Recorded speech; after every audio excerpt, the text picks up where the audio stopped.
Good afternoon, colleagues. I just want to do a quick welcome to this main session. My name is Reggie Raju. I am the chair of the International Oversight Committee, and my colleague Knox is going to help me facilitate this particular session. Thank you, Reggie, and thank you to UCT for having us in this lovely building for all the conferences and the workshops that are happening. I will do the boring things, but unfortunately it needs to be done. I will start quickly before we start our formal program doing the health and safety and some announcement. Of course, in the case of emergency, there is no emergency, right? Please use all the exits. This is why please do not sit at the exit. Use the exits. The evacuation is right at the top on my left outside this building. This is where the emergency meets. And of course, there is first aid. Please contact anyone wearing a UCT blue or gray t-shirt. If you have a medical emergency, they will quickly assist. And then, of course, I've said before, please make sure you have the translation or listening device, unless you are multilingual. If you are, please raise your hand. We'll be using you free for translation. And of course, we will have entertainment. Normally the entertainers, you know them, they have strict rules. So when they start their performance, we will lock all the doors. You cannot leave or enter. Yeah. On a serious note, you cannot leave or enter because they move around the stage. So we will lock the doors.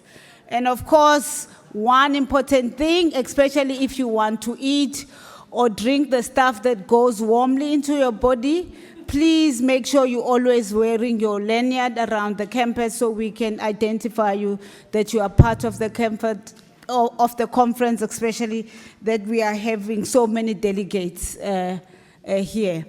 So of course, before we start the boring part, we will start with the most exciting part, and I'm only here for that. I will call on Brandon to start with that. The live music and dance performances that you will experience while at the conference will be performed by the University of Cape Town's very own students and alumni from the School of Dance and the South African College of Music. Our aim is to showcase the best of what our university and the city has to offer.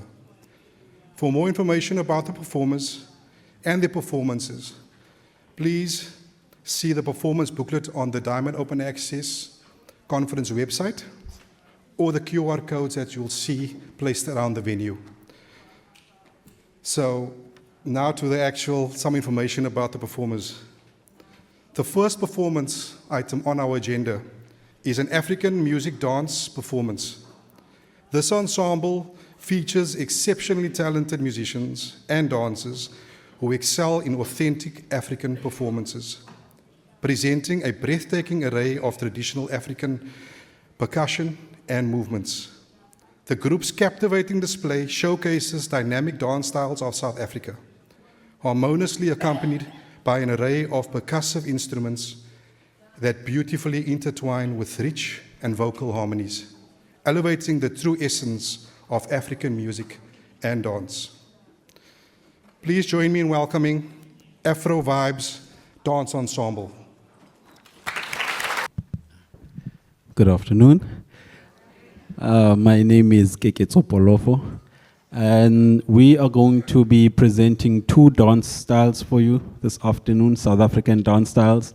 The one is from the Tswana people, who are primarily found in the northwest province of South Africa. The second one is the gambut dance, which started in the South African mines, where people came from different parts of Southern Africa, and when they are down the mines, they used to communicate using the boots, Wellington boots, by playing percussive rhythms. I hope you enjoy it.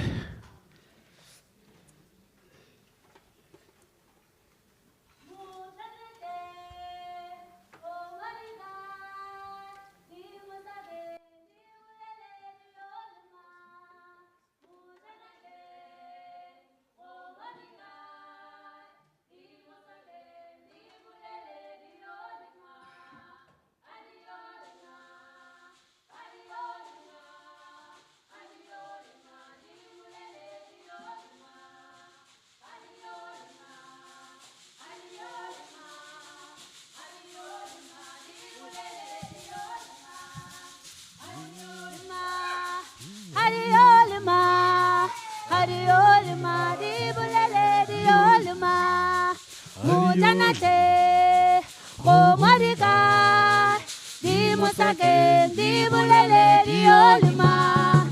Mutanate, Komorika, Di Musake, Di Bulele, Di Olima. Hariolima, Hariolima, Hariolima, Di Bulele, Di Olima. Hariolima, Hariolima, Hariolima, Di Bulele, Di Olima. Mutanate, Komorika, Di Musake, Di Bulele, Di Olima. Mutanate, Komorika, Di Musake, Di Bulele, Di Olima. Hariolima, Hariolima, Hariolima, Di Bulele, Di Olima. Hariolima, Hariolima, Hariolima, Di Bulele, Di Olima. Mutanate, Komorika, Di Musake, Di Bulele, Di Olima. Mutanate, Komorika, Di Musake, Di Bulele, Di Olima. Hariolima, Hariolima, Hariolima, Di Bulele, Di Olima. Hariolima, Hariolima, Hariolima, Di Bulele, Di Olima.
Yebo baba.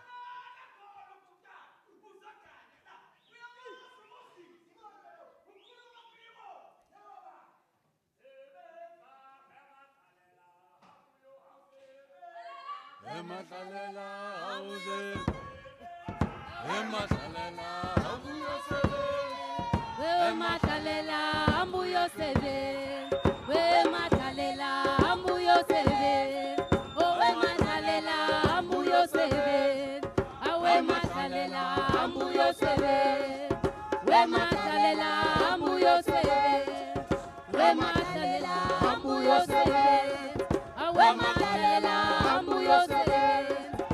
Wematalela ambuyo sebenzi. Wematalela ambuyo sebenzi. Wematalela ambuyo sebenzi. Wematalela ambuyo sebenzi. Wematalela ambuyo sebenzi. Wematalela ambuyo sebenzi. Wematalela ambuyo sebenzi. Wematalela ambuyo sebenzi. Wematalela ambuyo sebenzi.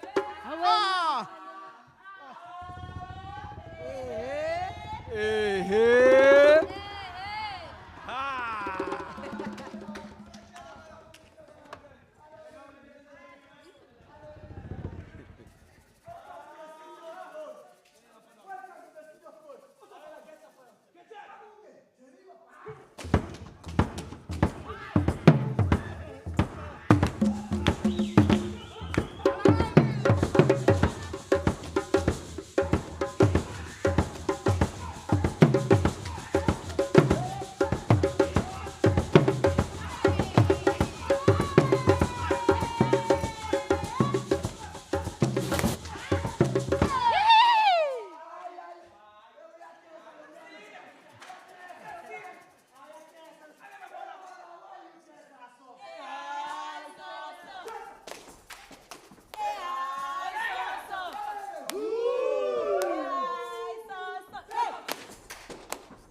Emgaqweni Usebenzela uhulumeni.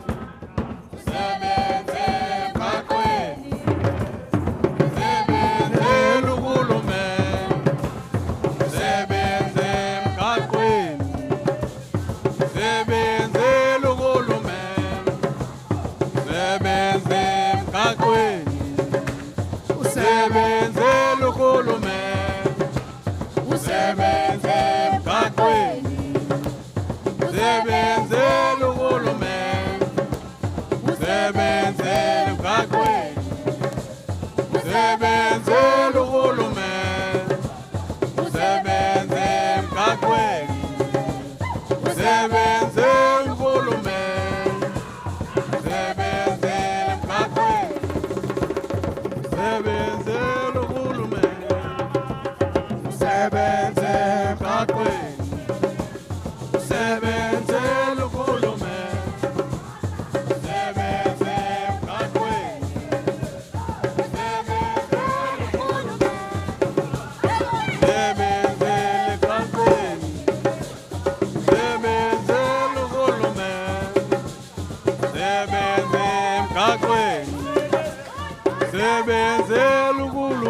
uhulumeni.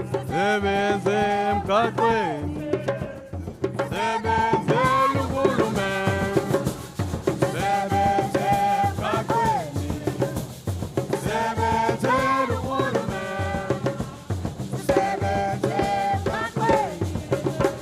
Usebenzela uhulumeni. Usebenze emgaqweni. Usebenzela uhulumeni. Usebenze emgaqweni. Usebenzela uhulumeni. Usebenze emgaqweni. Usebenzela uhulumeni. Usebenze emgaqweni. Usebenzela uhulumeni.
Ahoy! Ahoy! Ahoy! Ahoy! Ahoy!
So, sorry, colleagues. I do sincerely apologize. We now have to get to the boring part of the program. I promise you, the entertainment section of this was much, much longer until my executive director said no. So I am now going to put on the spot and say, please, Ujala, if you could do the welcome. Thank you, Ujala. And I promise you, you're not going to see a performance of that kind now, right? But there is an unexpected prize in the offing for the best replicated performance. So I hope you were watching very carefully, and I'd like to see the talent in the room later on. Okay. All right. I have the very pleasurable opportunity now to welcome you to the summit. And I promise you, I don't only do this. I don't only welcome guests to UCT, although I love hosting you all here. The Vice Chancellor, Professor Mosa Moshabela, Deputy Vice Chancellor Professor Linda Ronnie, to whom the libraries report, government representatives, members of the diplomatic corps, and colleagues. Good afternoon and welcome to Cape Town. After that invigorating welcome to Cape Town, you must realize that this is how you're going to break the monotony of your discussions. So please do stand up and shake a leg whenever you want to. After a year of intense planning, it is indeed a proud moment to be in the same room with you here today.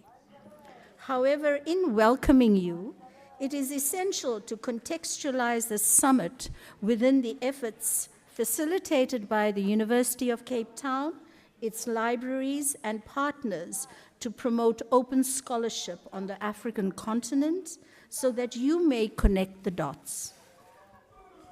Key initiatives thus far include the first collaborative open access symposium in 2016, which initiated discussions on open scholarship across Africa and led to the launch of Spark Africa with the intention to build an advocacy network.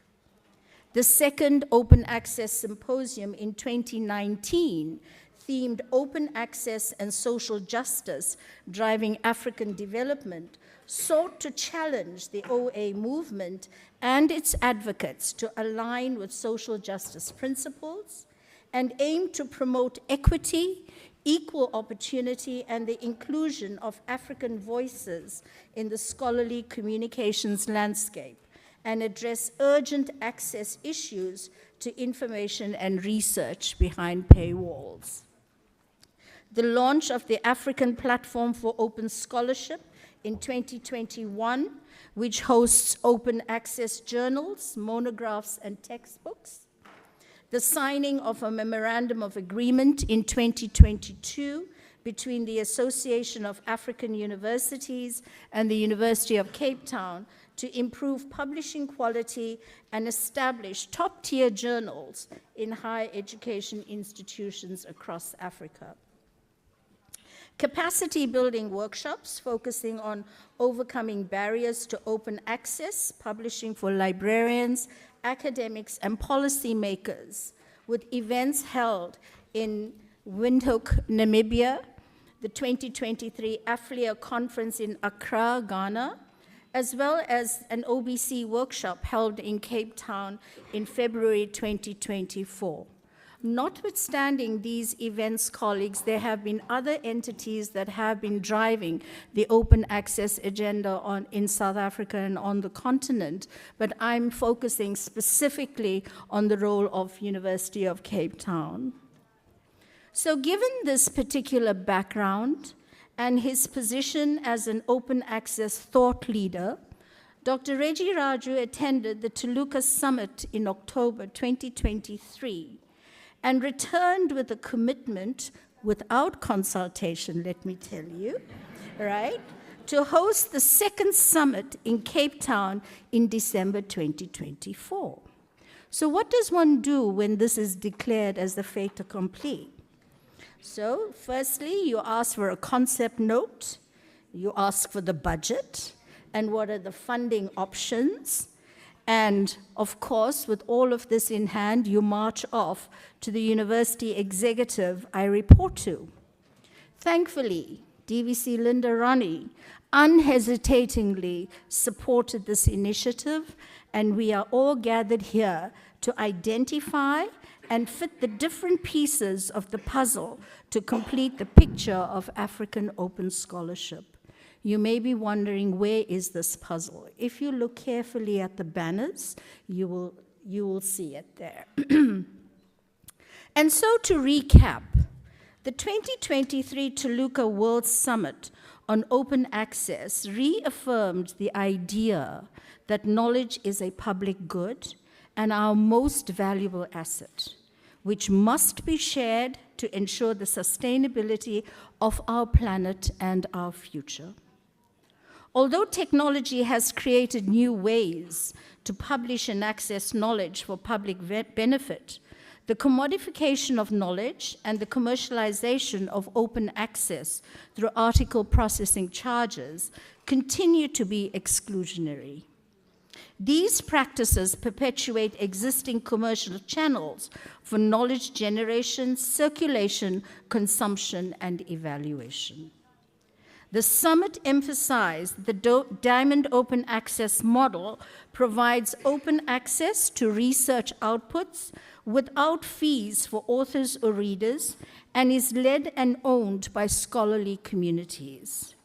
Prioritizes the quality of content over the publishing venue, recognizes and rewards all contributions to the publication process, promotes open access journals, repositories, and platforms as community-driven, academic-led, and owned publishing initiatives, acknowledges the diversity of research disciplines and the adaptability required for different regional capacities, and strengthens the common goal of ensuring the quality, sustainability, usability, and equitable access to scholarly communications. I hope I've done justice to the declaration from Toluca. So this second global summit on Diamond Open Access themed Diamond Open Access, centering social justice in scholarly communications to advance research as a public good, aims to enhance the discussion around Diamond Open Access as a public good.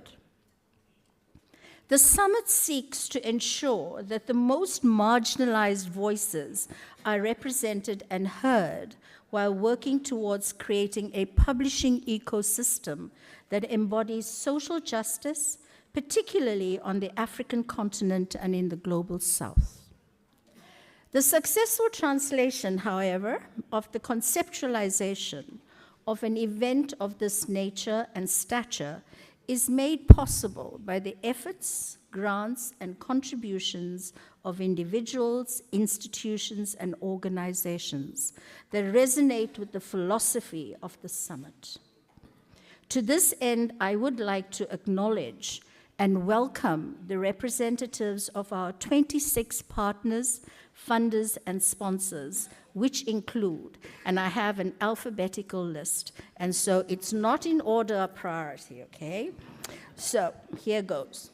The African Open Science Platform, America, Arcadia, Bill and Melinda Gates Foundation, the Association of African Universities, COPIM, the Department of Knowledge and Information Stewardship, the Department of Science and Innovation, the French National Research Agency, the French National Research Institute for Sustainable Development, the Latin American Council of Social Sciences, LERASIS, Massachusetts Institute of Technology, MIT Libraries, the National Research Foundation of South Africa, Open Access Australasia, OPERAS, Open Scholarly Communication in the European Research Area for Social Sciences and Humanities, Plan S, Public Knowledge Project, and Simon Fraser University, Redelic,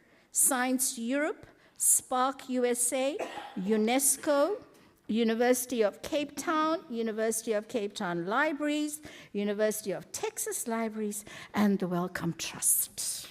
Right. The Summit Oversight Committee, on the other hand, has put together a very stimulating program, which commenced on Sunday with the DKIS two-day conference with the theme Advancing Social Justice Through Curriculum Realignment, Centering Scholarly Communication in LIS Curricula. The second event was the Open Science in the South 2024, African Scientific Publishing We Want, which was co-hosted by the National Research Foundation of South Africa and the French National Research Institute for Sustainable Development, IRD. Don't ask me to give you the French equivalent of that one. Two-day workshops on open publishing and open book publishing, hosted by PKP and Redelic and the AAU and the COPIM project, respectively. So, given the commencement of the summit on Sunday, we are midway, and you can now anticipate attending 10 plenary sessions, each with a clear purpose statement that addresses several important themes, namely, advancing social justice through inclusivity, decolonization and demarginalization, viewing open access as a public good, examining case studies on diamond open access, publishing, exploring sustainable DOA infrastructure, discussing innovations that could be integrated into mainstream practices for promoting DOA, assessing research and its potential to enhance DOA, and developing a comprehensive framework for research assessment related to DOA. And you thought you were going to have a lovely time in Cape Town, yeah? While expected outcomes may be outlined, there will be opportunities for you as a delegate to actively engage with the speakers, to define your own outcomes, and to participate in the drafting of the declaration, which will be known as the Toluca Cape Town Declaration on Diamond Open Access. This will be presented at the end of the summit on Friday. Furthermore, to build upon the declaration and to ensure continuity, a post-conference meeting will be held to discuss a roadmap for Africa's adoption of diamond open access.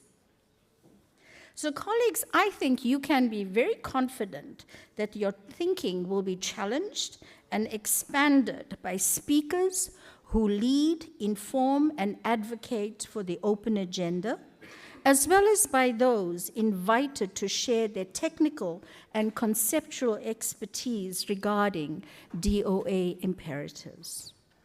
So in welcoming all our speakers, 35 in total, and I'm not going to name them, and you are going to follow them on the online program, the digital program, I would like to, however, acknowledge our keynote speaker, Professor Linda Tuhiwai Te Rina Smith from New Zealand, who is an acknowledged thought leader in Indigenous education and decolonizing research methodologies. Welcome.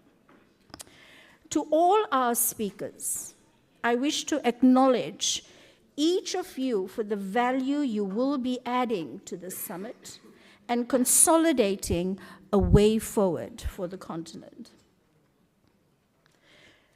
What is a summit without a delegate? So the interest in and attendance at this conference has indeed surpassed our expectations. It is my pleasure to welcome each of our 485 in-person attendees, of which 250 are fully funded from grants awarded by the University of Cape Town, Arcadia, the Gates Foundation, and the Wellcome Trust.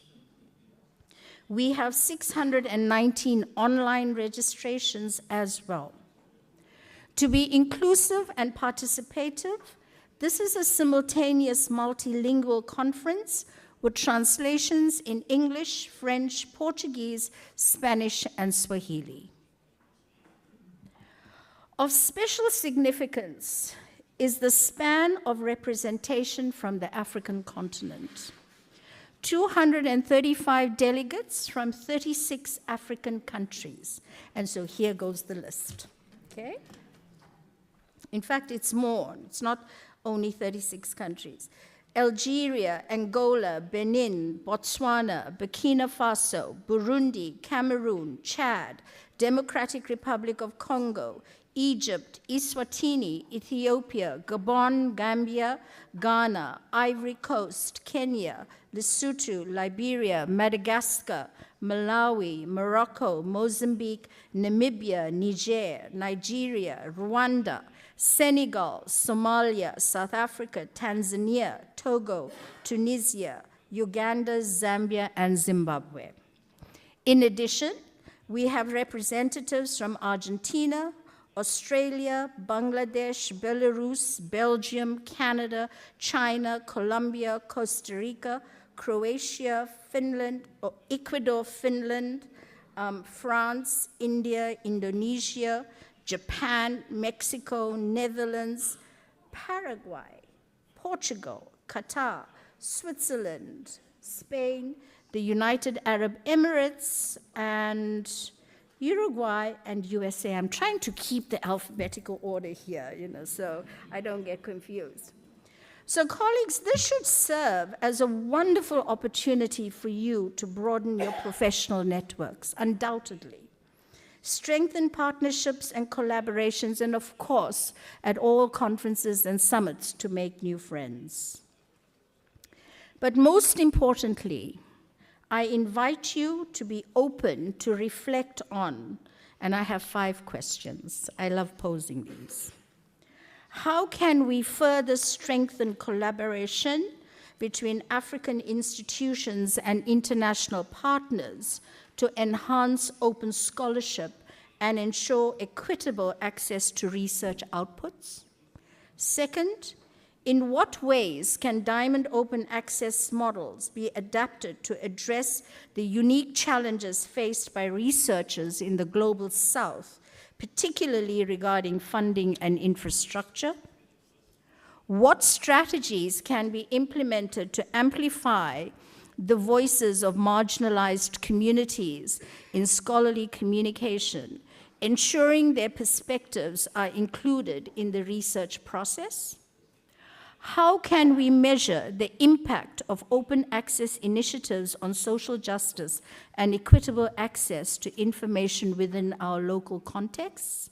And the last, what are the key barriers to adopting Diamond Open Access in your institution or region, and how can we collectively work to overcome these challenges? Pretty simple questions to reflect on. We intend to ensure you have a positive experience at this summit. Therefore, the local organizing committee and UCT library staff, very visible in their gray and navy blue shirts, are on hand to take care of your conference needs.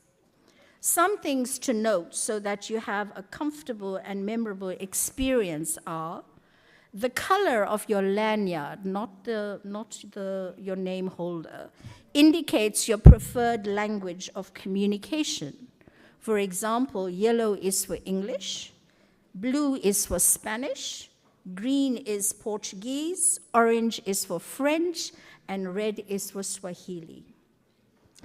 The name holder is biodegradable and has seeds embedded in them, so you may plant it when you return home. Don't throw them away. But they may bloom somewhere else if you do throw them.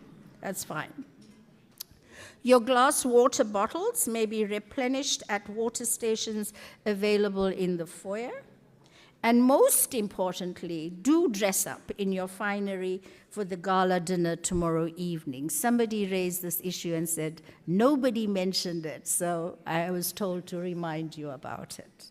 So I want to see you all in your finery tomorrow.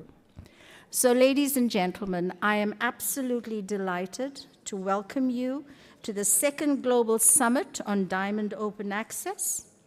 Although Cape Town boasts beautiful sites that are truly captivating, and you may well experience its quirky weather over the next 2 days, I am confident you will fully immerse yourself in this summit.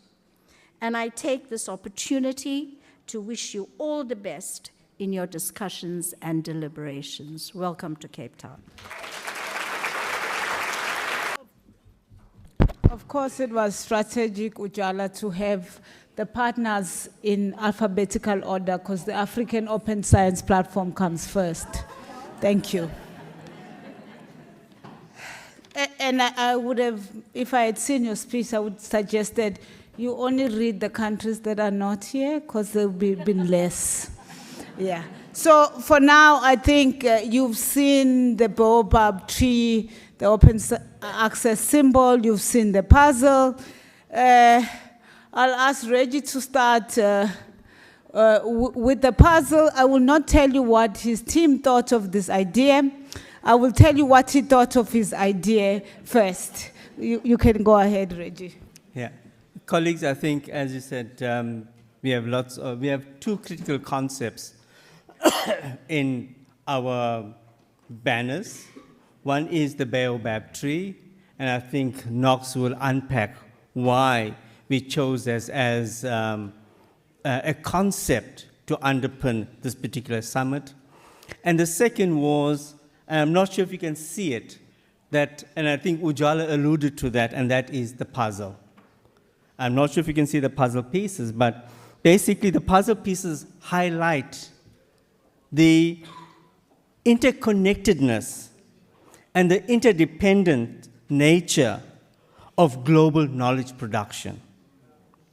Just as a puzzle remains incomplete, when pieces are missing, the world's collective understanding and knowledge are fundamentally incomplete. And this includes when voices and representatives and perspectives and contributions from diverse regions, cultures, and disciplines are excluded. Each puzzle piece represents a unique contribution to the global body of knowledge, underscoring the importance of inclusivity in scholarly publishing. The full symbolism of the puzzle pieces is available on the website. Knox, I think.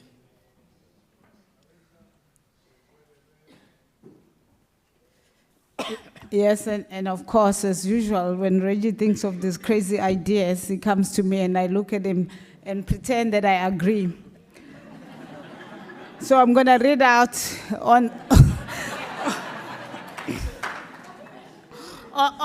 This has been my experience throughout the year. So I'm going to read out the symbolism of the baobab tree with the open access logo on it. From the African perspective, the majestic and the big baobab tree is an iconic plant in the continent. It symbolizes life, positivity, generally in a landscape that has little air, so very arid. So this is deeply rooted in the culture and the African ecosystem. So the tree itself, it means to grow in such areas is very resourceful, and it is generous in supporting the life and challenges and the lives around it. This tree of life, as we would term the baobab tree, serves as the right metaphor for individual communities in scholarly publication that faces diversity and still continue to thrive. And of course, throughout our history, it is believed under this tree, many elders and kings will sit and make decisions and support communities around them. And of course, feeding out of that, we think this symbolizes the open access movement as the core. However, it serves as a meeting place of all academics, communities, researchers, and scientists to try and sit together and find a path to equitable access of knowledge. And of course, we know that the baobab tree and the logo here now and the key of the open access being at the bottom serves as the grounding and a stimulus, hopefully, to accelerate open access, however, the right open access. This is why we are here. So the logo for us is a coming together of the tree, of the open access, a logo, and of course the puzzle that Reggie just mentioned, that we require the collective, we require all the communities. Everybody is required to make this movement happen, and of course, we must never forget the resilient, the communities aspect of this. So we hope that as the root of this continues and the knowledge around that we produce and share, and we must always not forget, contribute, and hopefully for the better society. This is why we have come up with this logo. Thank you.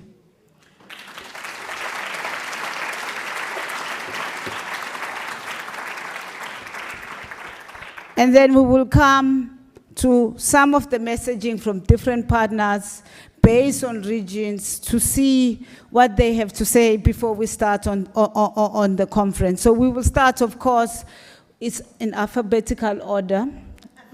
I don't know. With Africa, with the Secretary General of the AAU, Professor Lusolo Oyelul, to give us a welcome from the continent, a warm African welcome. The Vice Chancellor, Deputy Vice Chancellor, Directors of Library Services, ladies and gentlemen, the AAU, the Association of African Universities, is quite pleased to join other collaborators in organizing this second Global Summit on Diamond Open Access Conference. Ladies and gentlemen, the Association of African Universities is the apex higher education association in the African continent. We are committed to improving the quality of higher education in Africa, and we're involved in various activities, including harmonization of quality in higher education, leadership development, capacity building of various stakeholders in the higher education space, and various other initiatives that will help to improve higher education. And one of them is open science. Permit me at this particular time to share with you what we've been doing in this area. The first is that the Association of African Universities supports for open science through the African online platform. AAU is collaborating with one of our very proud member or institution, the University of Cape Town. We are very proud of you, to advocate and grow open science in Africa. We believe that this will help higher education institutions in Africa to assume ownership and control of their research work. The collaboration is helping the AAU member institutions to infuse quality control mechanisms into their publication processes and help them to establish world-class higher education journals. And I believe that this is one of the issues we've been discussing in the past 2 days. AAU is also pleased to be affiliated with the African Open Science Platform. The AAU participated in the advisory board group that resulted in the establishment of the African Open Science Platform, championed by the National Research Foundation. The AAU Directorate of Research and Program is a member of the scientific committee for this annual Open Science Conference. Ladies and gentlemen, one of the first messages that came out in our delegation 2 days ago is that without open science infrastructure, there is no open science. And that's why AAU is committed to sustaining open science, open access, and open science infrastructures. The AAU has been part of the Global Sustainability Coalition for Open Science Services. Through this partnership, AAU is part of a network of influential organizations committed to helping in securing open access and open science infrastructures in the African continent. The benefits is quite evident in our African communities and our other associated organizations. Permit me to also mention that we have collaborations with other affiliates who are connected or committed to open science in Africa. Particularly, let me mention the Training Center in Communication at Nairobi, Kenya, and the Public Library of Science. Our collaboration with TCC and PLOS to run training workshops has been helping to promote open science in the African continent. This training has also been extended to our friends and other communities in Africa. And some of the issues we've been emphasizing in this training include regional research integrity, research data management, research visibility, among others. I will finally round up to say that AAU is very glad to be associated with the Open Access Diamond Initiative. We are proud to be associated with the conference that we are starting today, and we hope not just the affiliates in this conference, but all of us present here will join us to prioritize equity, inclusivity, social justice, decolonization, and sustainable knowledge ecosystem in our research activities. Permit me to appreciate the University of Cape Town for the excellent collaboration that we've been having with you. We thank you because you are showcasing to other member associations of AU what membership of AU should be. My colleague said UCT has been able to get a niche where they are very good in, and they are driving it. We appreciate you, and I want to promise you that we shall continue to collaborate with you, and by the time we conclude this particular meeting, we'll sit down together to develop the roadmap on how to ensure that all universities in Africa commit to open science. My job after this is to ensure that beyond speaking to Liberians and others, AAU will speak to the vice chancellors. AAU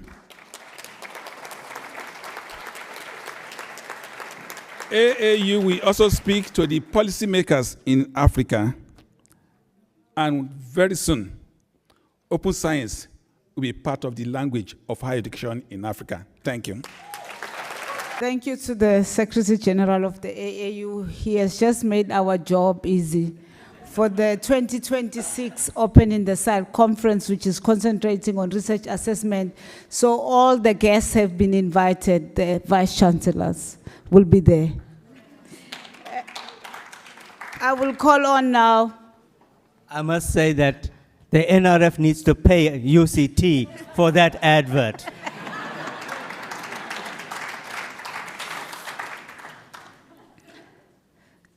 You must put in a proposal at the NRF Connect. I will call on next for Latin America, Professor Ariana Becerril Garcia to give us a message.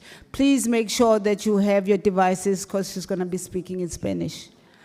Muchas gracias. Es realmente maravilloso poder hablar en nuestros idiomas. Y agradezco mucho, antes de comenzar, profundamente a la Universidad de Cape Town y a toda su maravillosa gente por hacer posible la segunda edición de la Cumbre Global sobre Acceso Abierto Diamante. Se necesita mucha energía y mucho valor para abrir estas discusiones. Agradezco mucho a la Universidad de Cape Town y a la calidez que nos han brindado en la bienvenida. Muchísimas gracias, antes que nada. Gracias. El día de hoy centramos la discusión sobre el acceso abierto diamante en la justicia social, en la comunicación académica para avanzar la investigación como un bien público. Hace un par de décadas emprendimos en América Latina la construcción de un ecosistema de bienes públicos para la comunicación científica sobre la capacidad de democratización y trabajo en red provista por la web y las tecnologías. Un sistema de bienes públicos, ahora llamados infraestructuras y plataformas, sobre un espectro de bienes públicos llamados revistas. Creaciones colectivas de la comunidad académica y científica sostenidas principalmente con recursos públicos en la región. Un ambiente de plena convivencia, intercambio y cooperación entre instituciones y países que fundó una comunidad vibrante de personas editoras, con el entusiasmo y energía para organizarse y avanzar hacia compartir lo más ampliamente posible el activo más valioso del ser humano, el conocimiento. Paralelamente y con recursos de países ricos, de países con recursos, las editoriales comerciales con sede en el norte crecieron desproporcionadamente. Desde los países del sur conocemos bien cómo luce la exclusión, porque hemos estado detrás de los muros de pago para acceder a la literatura científica de manera histórica. ¿Cuándo se consolida el movimiento de acceso abierto? Cuando la inflación en suscripciones a revistas científicas impide que incluso las universidades más ricas del planeta puedan acceder a las suscripciones de revistas científicas. Es entonces cuando surge el acceso abierto como una esperanza para la equidad. Lamentablemente, este movimiento se ha desviado una y otra vez. Una vez más, los sistemas científicos repiten el grave error de permitir el intercambio de productos comerciales en vez de bienes públicos para comunicar los resultados de investigación. Quisiera subrayar en este punto que firmar estrategias como los acuerdos transformativos, big deals o similares en detrimento de la creación de infraestructura no comercial para la comunicación científica es fallar a los avances logrados en múltiples acuerdos internacionales, como el Pacto por el Futuro, aprobado por la Asamblea General de las Naciones Unidas recientemente, que considera que los bienes públicos digitales y las infraestructuras públicas digitales son impulsores clave de la innovación y la transformación digital inclusiva y que reconoce la necesidad de aumentar la inversión en su desarrollo con la participación de todas las partes. Este tipo de estrategias también le fallan a las recomendaciones de ciencia abierta de UNESCO, que claramente incluye a las infraestructuras de la ciencia abierta como resultado de iniciativas de desarrollo comunitario que no deberían tener fines de lucro. Este tipo de estrategias comerciales también significa fallarle a las recomendaciones de la Declaración de Budapest en sus 20 años, que nos recuerdan que hoy sabemos y conocemos muy bien los daños causados por una infraestructura propietaria, por el control comercial del acceso a la investigación, el control comercial de los indicadores de evaluación de la investigación y resalta la necesidad de favorecer una infraestructura abierta, un control académico sin ánimo de lucro del acceso a la investigación. Al final, firmar este tipo de los mal llamados acuerdos transformativos, o quizá bien llamados acuerdos transformativos porque transforman la restricción en la lectura a la restricción en la publicación. Sostienen la mercantilización de la ciencia en detrimento de la creación de bienes públicos para la comunicación científica. Esto también es fallarle a la sociedad y fallarle a los valores de la ciencia y a la justicia social. Slower, sorry. Well, at least it's not stop it. Okay. Por 2 años consecutivos, la Semana Internacional de Acceso Abierto, la Open Access Week, fundada por Spark, nos ha recordado que la comunidad está por encima de la comercialización. Los resultados que tenemos en América Latina demuestran que la cooperación entre infraestructuras abiertas y revistas no comerciales no solo es más sostenible, ya que la tasa de retorno de inversión en este paradigma no comercial es incomparable con el gasto en el mercado inflacionario transaccional de pagos por leer o publicar. Tal cooperación entre bienes públicos además es inclusivo, es representativo de agendas de investigación local, es un esquema de comunicación multilingüe por naturaleza, cuya propiedad comunitaria y tradición editorial se hereda a nuevas generaciones como patrimonio de la humanidad. Esto es algo que el sistema comercial no puede ofrecer. Este año, Red Alic alcanzó la cifra histórica de atender 1 millón de usuarios al mes, 1 millón de personas a las que se brinda un servicio de consulta de artículos científicos sin muros de pago. Cerraremos este año 2024 con más de 100 millones de artículos descargados.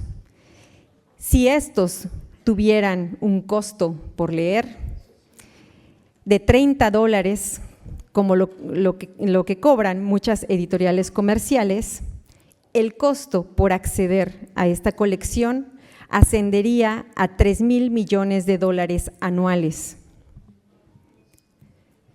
Las revistas indexadas en Redalic publican al año 60,000 artículos científicos. Si estos artículos hubieran cobrado un APC, digamos de $1,000, lo que para muchos parece ser razonable, la comunidad de autores o sus instituciones estarían pagando anualmente $60 millones. Les puedo asegurar que las entidades que sostienen a estas revistas y a las infraestructuras no comerciales no otorgan ni el 5% de esas cantidades para sostener este sistema no comercial. Es, sin lugar a dudas, una inversión con ahorros extremadamente significativos, pero además con infraestructura a largo plazo para la publicación y con beneficio para todos los países, no solo para los que los sostienen. Esto tampoco lo puede ofrecer el mercado comercial. Un modelo opuesto a los grandes contratos nacionales, como el acuerdo reciente de una nación, una suscripción firmado por la India, por ejemplo, donde se anticipa que enriquecerá a los editores y beneficiará a unos pocos. Un gasto a 3 años con una tasa de retorno mucho menor y que además no deja infraestructura a largo plazo. Queridos compañeros asistentes a esta cumbre, esta es la contribución del acceso abierto diamante. Es la demostración que la cooperación entre la labor de las revistas científicas y las infraestructuras es absolutamente más sostenible que el gasto cuando hay lucro de por medio. No podemos alcanzar la justicia social sin bienes públicos. Así que las revistas científicas de acceso abierto diamante han demostrado sobradamente ser bienes públicos digitales, en línea con los valores y principios esenciales de la ciencia, brindando un beneficio universal a la comunidad investigadora y lectora sin distingo. Han demostrado ofrecer un servicio incluso a los que no contribuyen a su sostenibilidad y por tanto deben ser reconocidas como patrimonio de la humanidad, ya que curan, comunican y conservan la memoria histórica de conocimiento. Habiendo dicho esto, ¿hasta dónde estamos dispuestos a seguir permitiendo que por intereses privados se vea coartado el progreso científico? ¿Hasta dónde estamos dispuestos a seguir permitiendo que los modelos comerciales, big deals, acuerdos transformativos sesguen la participación de nuestros países? ¿Hasta cuándo vamos a seguir creyendo que las revistas científicas no comerciales son de baja calidad? ¿Hasta cuándo vamos a seguir permitiendo que la ciencia que se genera en el sur se le considere inferior?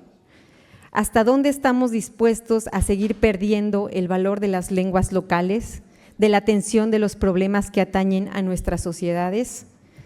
Vivimos en una inequidad estructural, donde los países del sur global sostenemos miles de revistas que no cobran a los lectores y a los autores y que benefician a los países del sur y también benefician a los países del norte. ¿Qué obtenemos de las grandes editoriales comerciales? ¿Descuentos? ¿Dónde está la voluntad de reciprocidad de los países con mayor poder económico, de ofrecer una masa crítica de revistas no comerciales que disminuya tal brecha para reducir tal nivel de inequidad e injusticia? Nada puede mejorar si los sistemas de evaluación no evolucionan, todos estamos de acuerdo en ello, pero las nuevas formas de evaluación observan la inequidad, tienen el objetivo de cerrar brechas, de corregir distorsiones del sistema científico, o solo estaremos abandonando el factor de impacto y ciertas bases de datos para adoptar otras con los mismos sesgos hacia la ciencia producida en el sur.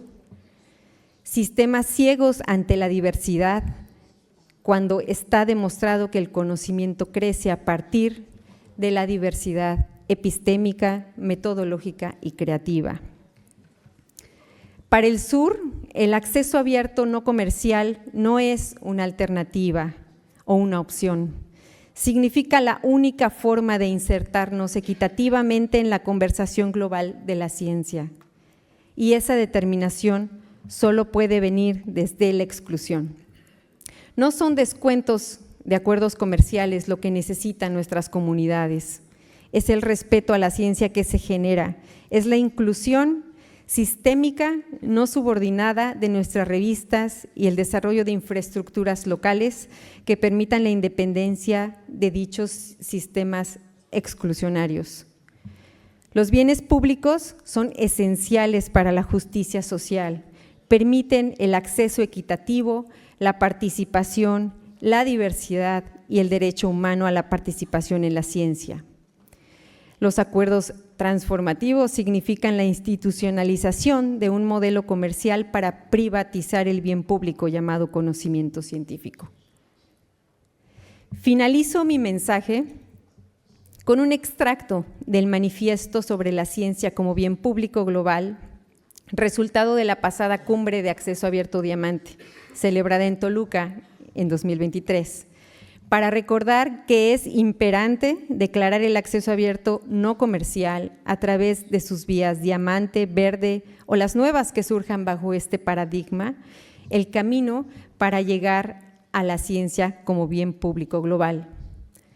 La ruta para abordar los retos sistémicos que nos invita a construir colaborativa y situadamente un ecosistema que otorgue a todas las personas la oportunidad de participar, de regresar a los valores más esenciales de la ciencia y que sus beneficios alcancen de manera justa a todas las sociedades. Muchas gracias. Thank you so much, Ariana, for centering us again on the issue of public good, equity, and social justice. And I understand when you start talking about these issues, trying to keep at a slow pace for you is very difficult. So I will call on next Dr. Anna Pesic, who will be speaking on behalf of UNESCO. Thank you very much, and good afternoon to everyone. It really is a pleasure to be here in Cape Town after Toluca and to see so many people interested in coming to Cape Town, watching us online, also from an overflow room. It really is heartening to see all the interest in Diamond Open Access. So again, on behalf of UNESCO, it really is a great honor to join you today at this second Diamond Open Access Summit in the vibrant and sunny city of Cape Town, and hopefully it will stay sunny for at least a couple of days.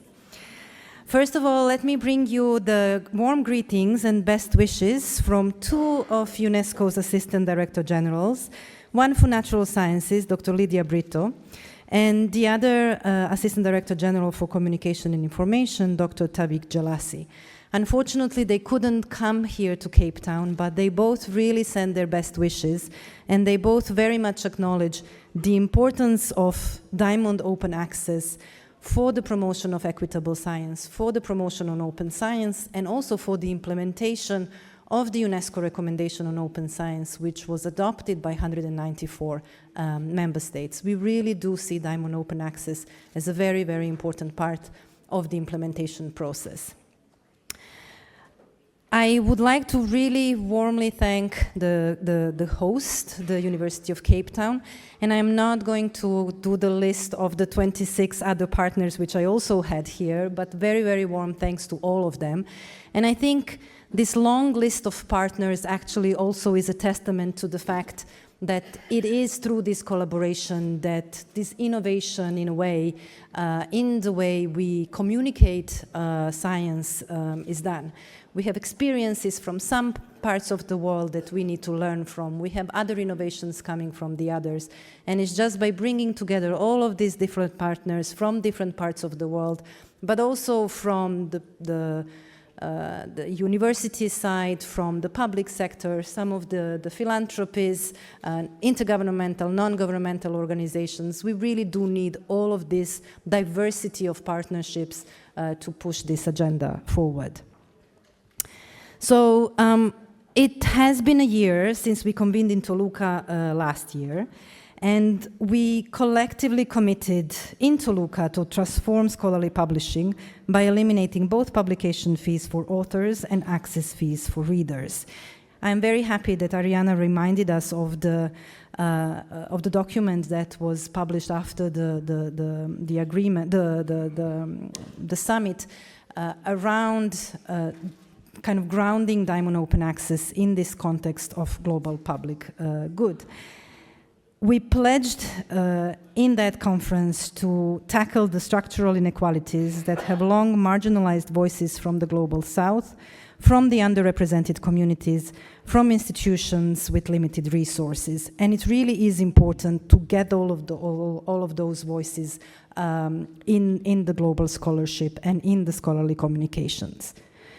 As part of the ongoing efforts to understand better the Diamond Open Access dynamics and what is needed to really push it as an important part of our efforts, and also in alignment with our recommendation on open science, at UNESCO we launched a global consultation process on Diamond Open Access this summer in July. And we wanted with this consultation to kind of identify some of the needs of the open science, of the open access community, with particular focus on understanding what can be done to be able to enhance the visibility of the Diamond Open Access movement. How can we improve collaborations and spaces for exchange of information and mutual learning? The survey that is still online and it is still open until the mid-January.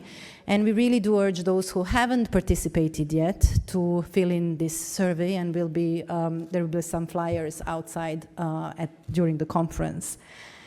Your inputs are invaluable in shaping a more inclusive, equitable, and effective scholarly publishing system, and also a way for us to understand better what can UNESCO do to assist the Diamond Open Access community? What is the best way, if there is a need for UNESCO to become really an integral partner in this journey? We have to date over 2,600 individuals that have accessed the survey, more than 1,200 replies provided already, a diversity of different regions, different backgrounds, really demonstrating the interest, again, for Diamond Open Access, and the willingness to engage in a global collaboration and dialogue around Diamond Open Access. The preliminary results also highlight the importance of flexible, multi-level collaborations, enabling all the different stakeholders from the different regions to adapt strategies to their own contexts. These findings really underscore the collective energy driving the initiatives of Diamond Open Access and the tremendous potential to shape a more equitable scholarly landscape together. As we begin the second summit, we are reminded that inequities persist in access to science, in participation in scientific endeavors, and in the distribution of the benefits of science. This lack of equity perpetuates systems injustices within global science systems. Therefore, it is essential that this summit in particular focuses on centering social justice in scholarly communication to advance research as a global public good. And I really am looking forward to the discussions and the outputs of the discussions and the possible recommendations that could come out from these discussions in the next couple of days. As Ariana mentioned, the United Nations Pact for the Future, which was adopted at the UN General Assembly in September, really positions openness also at the heart of scientific and digital advancements, which are necessary for the acceleration of the achievement of the SDGs and for any sustainable development agenda that might come in the future. The recognition of science, the recognition of openness in science, and digital public goods really are very important milestones also in the UN language around science and around the contribution of science to development goals.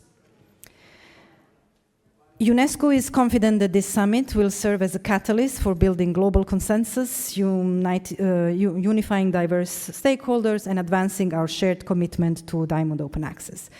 We really do have an extraordinary opportunity to transform scholarly communication and shape a more just and equitable future. So we are very much looking forward to taking this journey with you.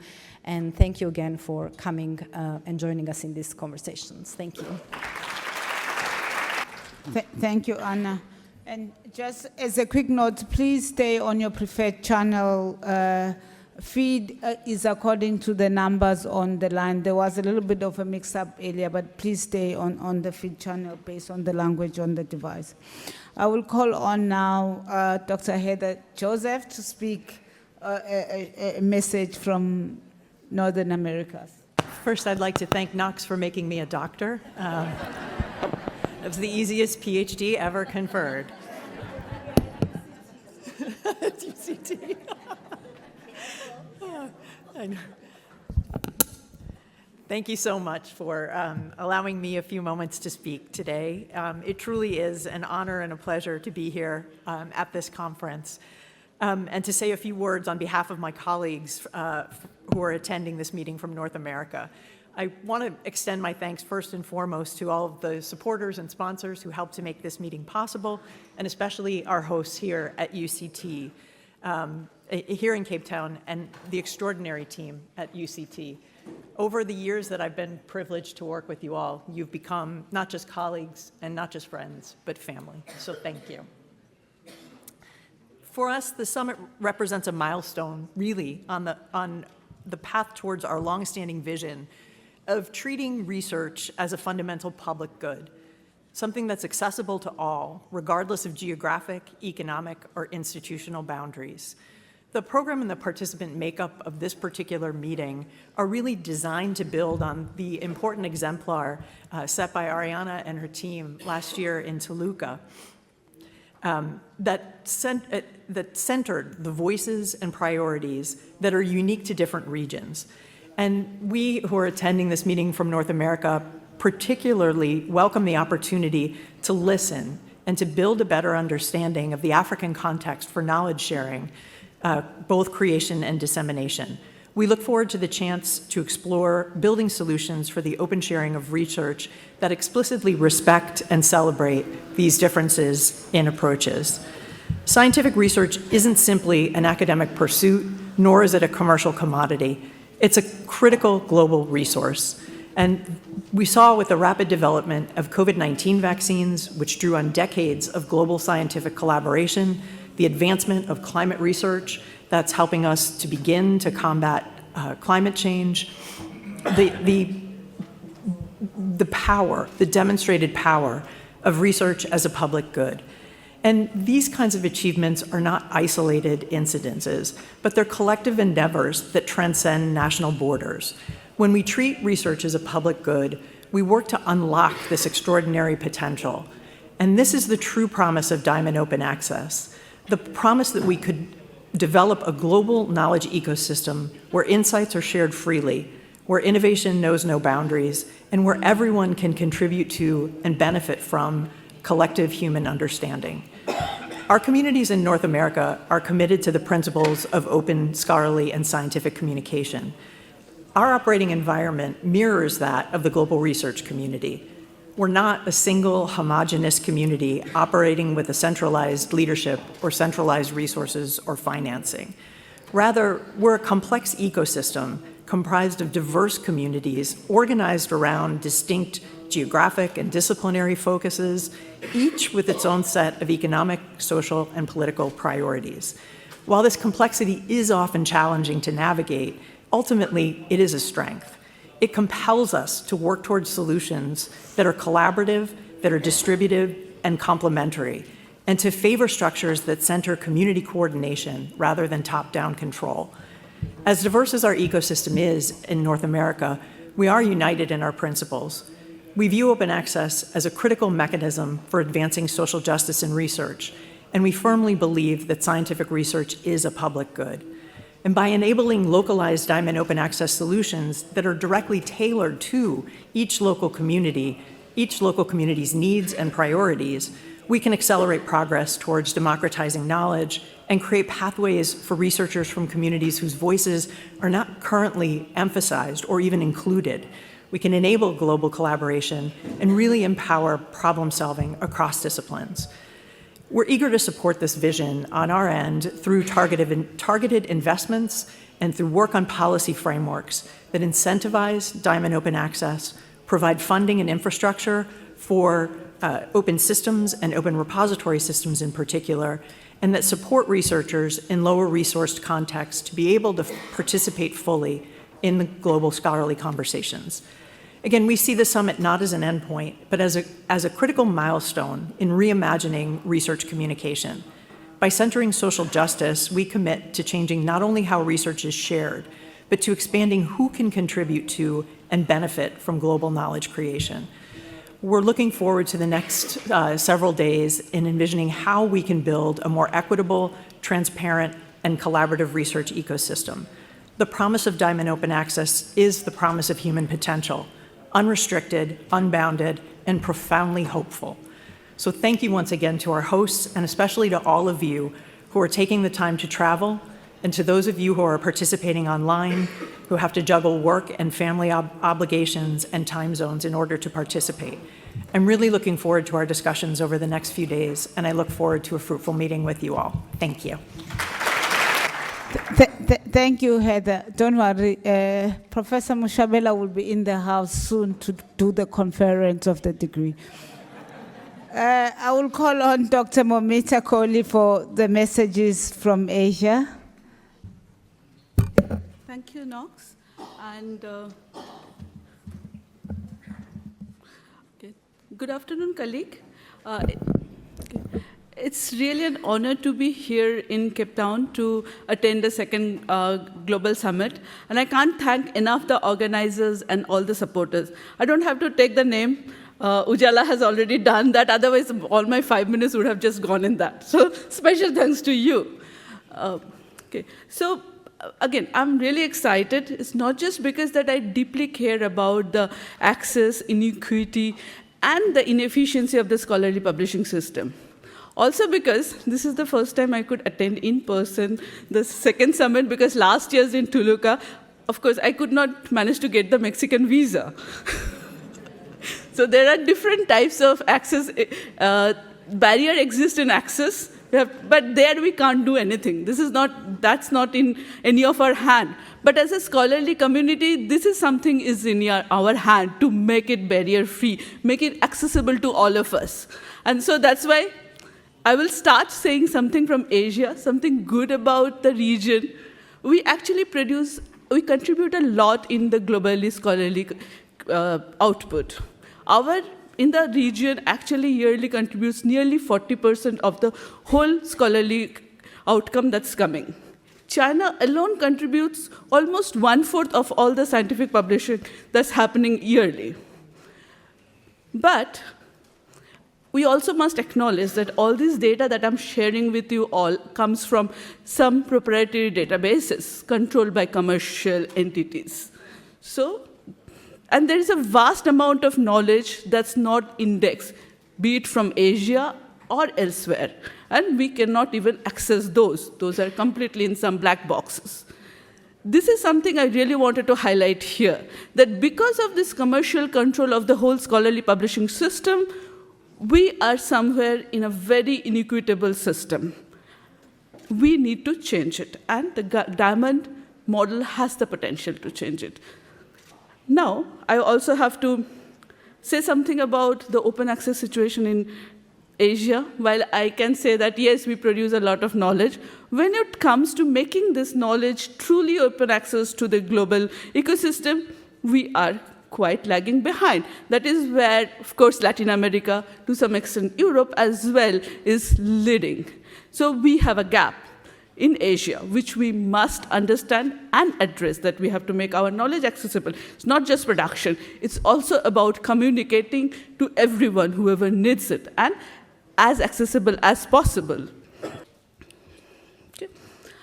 Nonetheless, there are bright spots in our region as well, and I must acknowledge that. For example, Indonesia has a very vast diamond open access ecosystem.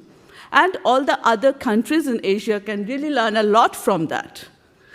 And there are other initiatives also coming up. For example, there are regional preprint services from India, Japan, China, and there is Malaysian Open Science Platform.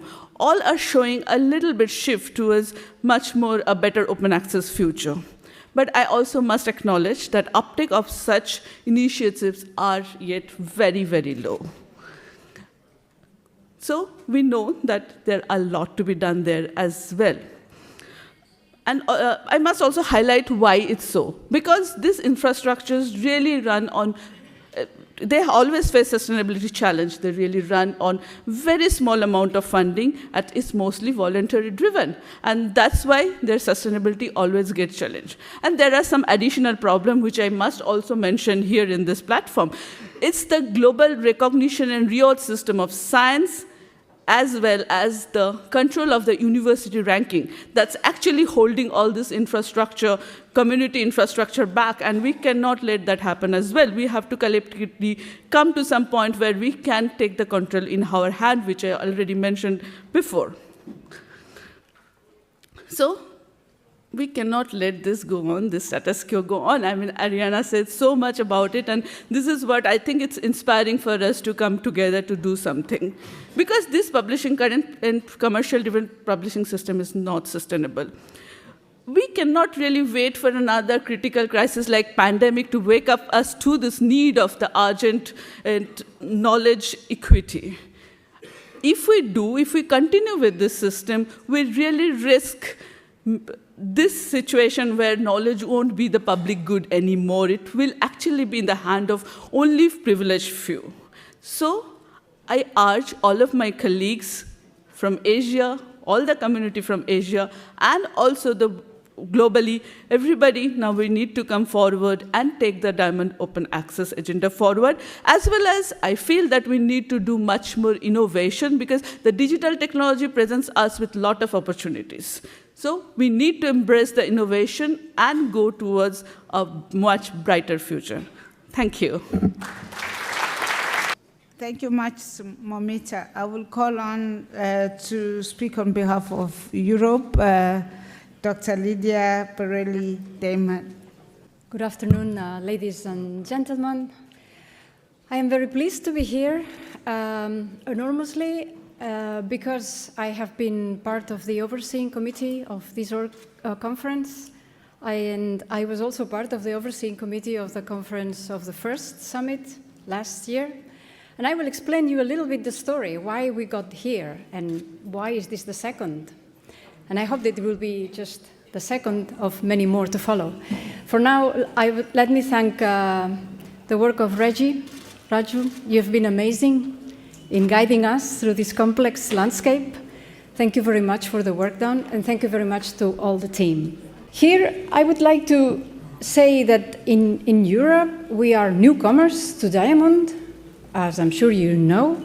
So we took our first steps quite recently in this area. And let me just point out at a study that was conducted in 2021 by our colleagues in Operas, which is one on research infrastructure, diamond research infrastructure in Europe, where they tried to identify what was there that was diamond in Europe and also beyond.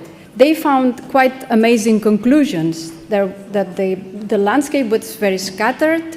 They were very good quality diamond open access journals across the world, that their study couldn't really cope with them all, but that there was a clear need to link up with other similar initiatives and also to identify the challenges why the diamond open access sector cannot be more widespread.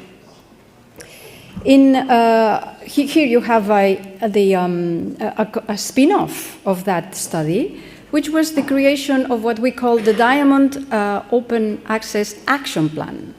It put together the conclusions of that study with several stakeholders from Europe and from elsewhere. Ariana was part of that discussion. And it was put for adoption. It was put forward for adoption. At this point, we have 150 institutions that have endorsed it, and it has been translated in 16 languages. This is our incipient contribution to multilingualism in Diamond Open Access. If you are here, you are representatives from Africa, from many languages. If you think that you would like to translate this into your own languages, by all means, please contact us, and we will improve and will enlarge the library of languages in which this short document is published. In Europe, as I said, we are taking very small steps, but important steps towards Diamond Open Access. We had the stakeholder community claiming for moving away from transformative agreements because, as Ariana said, we doubt very much that they transform in the right way, and instead adopt other types of publishing, non-for-profit, such as Diamond Open Access. In parallel, the Council of the European Union published some conclusions in 2022, precisely advocating for these models, on non-for-profit models for research publications, to the surprise of all of us, stakeholders. So that was an achievement, I think, from the member states in Europe, but probably pushed by the stakeholder community in Europe that for years has started to advocate for this type of more widely spread scholarly publishing models that are free, that should be free for authors and for readers. Also very good follow-up was in 2023 when they adopted some conclusions regarding research assessment.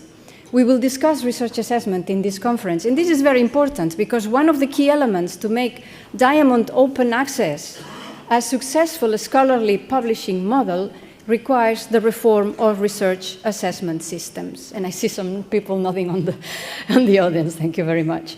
So, almost in parallel, the UNESCO recommendation that Anna Persic referred to was adopted in 2021. That was a remarkable achievement as well for these 194 member states. So we believe that the situation at the policy level is mature enough to really move forward and have a concerted set of actions that we can take, all of us, no matter where we are in the world, more advanced, less advanced, medium advanced, to promote Diamond Open Access. The whole Science Europe membership, because that's an organization that I represent, from national research councils and national research performing organizations, is in evolution. But more and more, we are understanding that we need to make a bold movement to reinforce Diamond Open Access. So out of that Diamond Open Access Action Plan that I presented a couple of slides ago, we convened the first Diamond Open Access conference that was hosted by Jadranka, who is in the room. Jadranka in Zadar, was hosted by the University of Zadar. That was the first time that we brought the community quite informally. Ariana was a guest of honor, as you can imagine. And, well, that was a very important presence there, because from then on, Ariana and I started to keep a very nice relationship. We met precisely here in Cape Town 2 years ago. It was December 2022, when we had dinner together, and we said, why don't we organize a global summit on Diamond Open Access? And she accepted, and we started a very good dynamic relationship with her and with her colleagues in Latin America, with colleagues from Africa. Eurico is also here Eurico from Angola is also here in the room. And we prepared that event that had that regional part on the first days from Latin America, plus the global event, replicating what we have today, or this week, I should say, the African events that have been taking place until today, and today we go to this more global setting. So this is why this is the second global, this is why we are here, and we are very proud that the African colleagues, Latin American colleagues, European colleagues, North American colleagues have come forward and have helped us to organize this event. I will not extend too much, but I have prepared here some highlights of the first summit, because these are the background that helped us to build the second summit. The first one was more about realizing that there was a need for a global dialogue, which we are continuing here today, addressing the very important topic of social justice. At European level, we are preparing now two very nice initiatives. One is from institutional open access publishing models. These are the results of a European Horizon Europe project, a project that will start very soon in January 2021 with Latin American, African, and European partners. In Europe, we are going to launch this hub that we call the European Capacity Hub to support the European Diamond initiatives.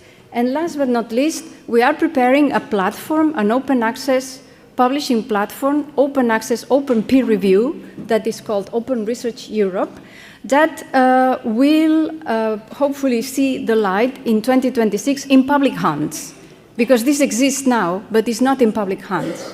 So here is another contribution from our part to make, to evolve towards this type of publishing models. And this is just a promotion of the events that are coming up in January 2025. But importantly, my message that I would like to give to this audience as a starter for the discussions that will continue in the coming days is that here we are, a community that firmly believe on the public good of the scientific outputs, and that we firmly believe on the power of dialogue among all of us. We must not be afraid of raise difficult issues on the table, approach them constructively, and generate sufficient critical mass to talk to the scholarly community. We need to raise awareness to researchers about the values of Diamond Open Access. We need to raise awareness on the value to reform research assessment systems, that the current research assessment system is ingrained in values that underpin a certain behavior that are not for the good of all of us. And we need to talk among us and to sustain the collaboration open over the years, over decades, I would say. And last, but certainly not least, promote dialogue with governments to raise up the call of the scientific community to sustain really not only economically sound, but also ethically sound modes of scholarly publishing. So I think that with this will of dialogue, I would like to invite all of us to fruitful discussions in the coming days. And I thank you very much for your attention. Ariana, I just want to say that Lydia said that she took you for dinner when you'll agree to it. So you still owe me the dinner, ma'am. I was going to say it means you owe it all to me, because I was the one who brought Ariana to Cape Town in 2022, if I remember correctly. We are not splitting the dinner. Believe me, we are not splitting the dinner. Thank you so much for everyone for these good messages and reminding us of many things that we have to think about, where we come from and where hopefully we want to go. And hopefully we don't want, I'll be very frank, it's a good thing the CEO sent Angus, so I won't get fired for being frank this week, to the movement of open access, which now we are sitting at APCs. I hope we don't become that bad history or story where we met and we end up with something else that will lead community into another black box. So thank you, everybody. Before, I know you keep looking, when is the entertainment? When is the entertainment? Before the entertainment, we will get messages from Australasia. We will have a recording of these messages, and then we will have the entertainment directly after that. Good afternoon, everyone. We want to thank the organising committee for inviting us to centre a message on Diamond Open Access publishing in Australasia. My name is Dimity Flanagan, and I am the Deputy Chair of the Executive Committee of Open Access Australasia. I am coming to you from the lands of the Wurundjeri people in Naarm, Melbourne, Australia.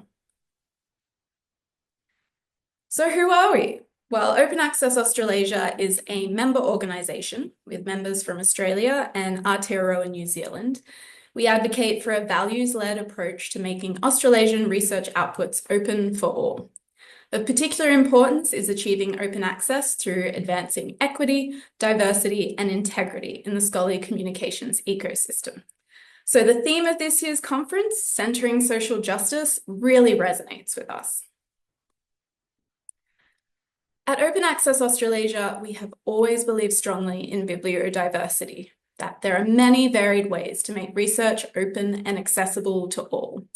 Diamond Journal publishing is an essential part of this, helping to promote equity and diversity, encourage innovation, and allowing researchers to retain some control over the scholarly record. Both Australia and Aotearoa New Zealand have many examples of Diamond Open Access journal publishing platforms, which allow local, community, underrepresented, and regional voices to be heard. Some examples of which are on the screen now. Now, last year we published a report on the state of open access in the region that documented levels of open journal and book publishing across organisation type. Unsurprisingly, the vast majority is being supported through the university sector, with a few examples in other types of research institutions.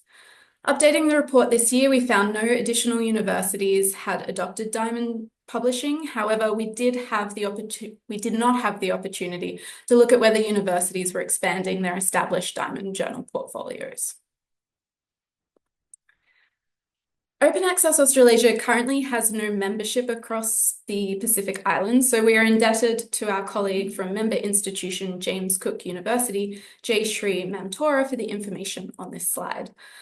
Based on her research presented at IFLA last year, there are significant challenges for open access in the Pacific Islands, particularly with regard to securing adequate technology and internet access. Open access rates are higher than expected given the lack of funding for APCs, the very limited read and publish agreements in place, and the fact that few institutions have a repository. These factors make Diamond OA such an important avenue for open research. There are a small number of open access journals, such as in Fiji and Papua New Guinea, and there is an enthusiasm to collaborate across the region. Of course, one of the greatest strengths of our region lies in our Indigenous voices. We are mindful that the benefits of open research must always be balanced with the needs of the communities to have control and governance over data by and about them. Indigenous scholars and communities in Australia and Aotearoa New Zealand have pioneered strong initiatives in Indigenous and Maori data sovereignty and governance, and we stand by those principles. In terms of what's next for our region, OAA will continue to advocate for community infrastructure and sustainable funding models to support open access, particularly Diamond OA. We hope to build and strengthen the community that has been established through our Diamond Open Access community of practice, and we will continue to participate and engage with partners across the globe. We wish you all the best for the rest of your conference, and thank you again for allowing us to participate. Goodbye.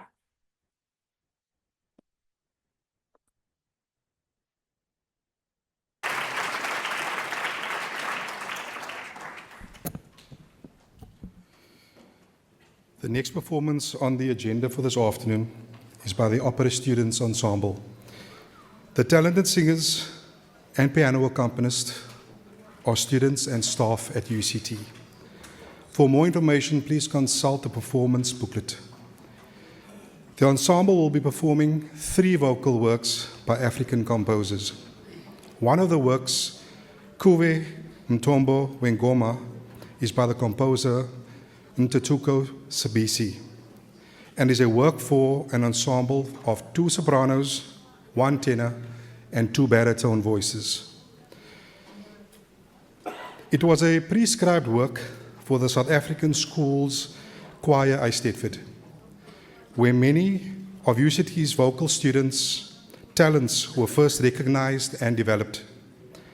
The literal translation of the song is, "To you, well of song," and symbolizes both the recognition of the South African Schools Choir Eisteddfod's contribution to the choral and vocal landscape of South African music, education, and performance, but also pays homage to the library as a deep well of knowledge and inspiration for students. Please join me in welcoming the Opera Students Ensemble to the stage.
Oh,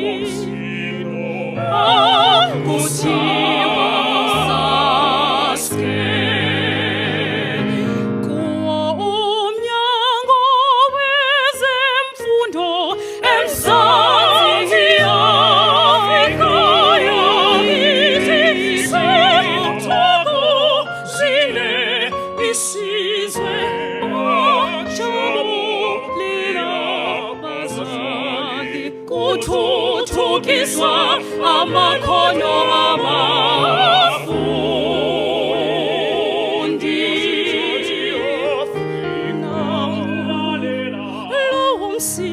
lowo msindo kusaske sesikuba iminyaka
Again, it is me that has to bring us back to reality. And worst of all, me having to call my wife to introduce our keynote speaker. Please, Professor Raju. Good afternoon, colleagues. Please allow me to begin this introduction of our distinguished keynote speaker with a narrative which inspired the journey that has culminated in Professor Linda Tuhiwai Te Rina Smith being present in this packed hall, not to mention the number of people who have registered for online attendance of this opening session to listen to Professor Smith engage the theme of decolonizing spaces for sharing knowledge and scholarly communication. In a webinar on decolonial and southern epistemologies during the COVID-19 pandemic, which so distinctly revealed the unequalness of the world we reside in, Linda Smith said, and I quote, "Our struggle is to decolonize is also a global struggle.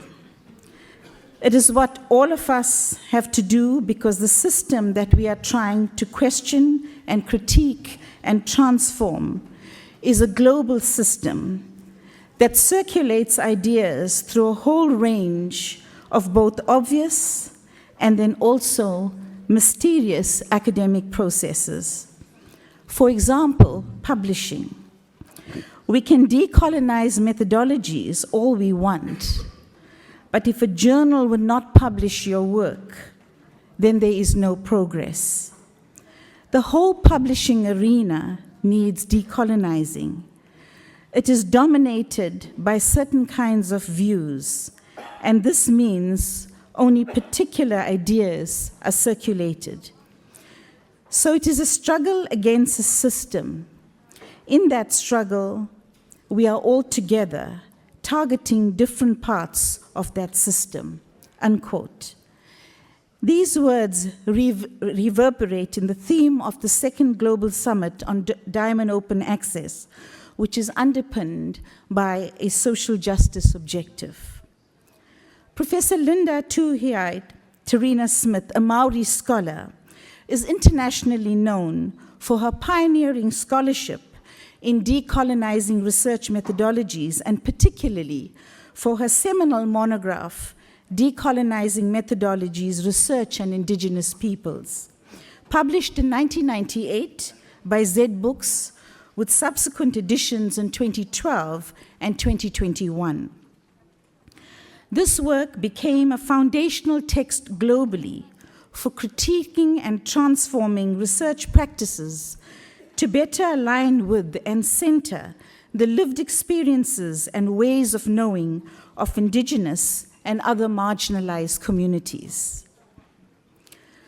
While Linda Smith, in her distinguished academic and research career, has held several prominent positions, including that of Pro-Vice-Chancellor and Dean at universities in New Zealand, she is currently a professor of Maori and Indigenous Studies at a tribal university, a space she claims she enjoys as it gives her connection with community, the very concept that underpinned her scholarship as an indigene scholar.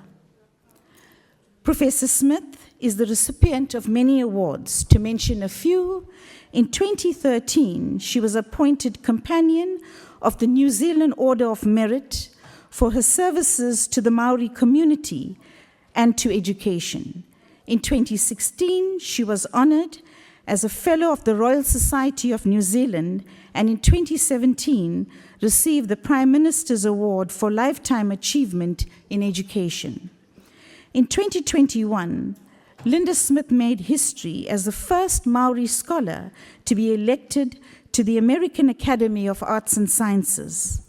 Her groundbreaking research in decolonizing research methodologies earned her in 2023 the Rutherford Medal from the Royal Society Te Aparangi in recognition of her transformative impact on research for Indigenous peoples. Linda, you once said, and I quote, "It is really important that you don't close the door, because in closing a door, you close the hope for a people who are yet to make it to the door. Leave an extra chair at the table, because there is a people who are making the way to sit at that table," unquote. Kia ora, Linda. No mai ki to tato tepu. Greetings, Linda, from Africa, the University of Cape Town, and from this global summit. And we welcome you to our table to share your scholarship and Indigenous wisdom. Colleagues and delegates, Professor Linda Tuhiwai Te Rina Smith. Greetings. In my own language, tēnā koutou katoa. Greetings to all of you. Greetings to the mountains. Ngā mihi ki ngā maunga. Greetings to the moana, the ocean, to the waters. Ngā mihi ki ngā moana, ki ngā awa, ki ngā wai. Greetings to the people of this land. Ngā mihi ki ngā tangata whenua. I start my greetings like that because I want to set a different relational scene and context. I think it's always challenging in an environment like a university lecture theatre where the pedagogical power relations is already established, and then talk about decolonising these very spaces. But that's what I'm going to try and do in the time that we have. Thank you to those to Reggie and others who've invited me. I'm going to bring a different narrative to the space that you're in and tell a different story. But firstly, I just want to acknowledge those singers. I was thinking, I wish I could sing like that. They were awesome.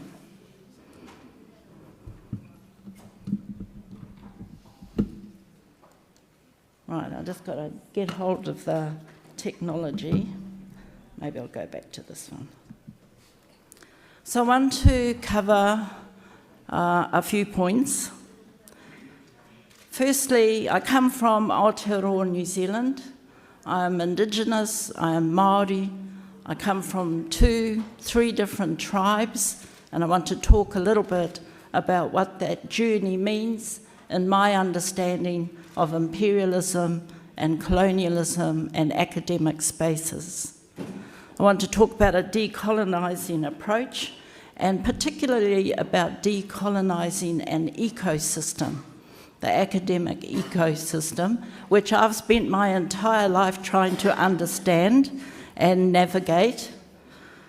Talk about some of the community building that we've done in the Indigenous academic world in building Indigenous studies as a field of study, building Indigenous research methodologies, and really thinking critically about part of that ecosystem, citation practices, the practice of love for our colleagues in blind reviews, beginning journals, that whole gamut.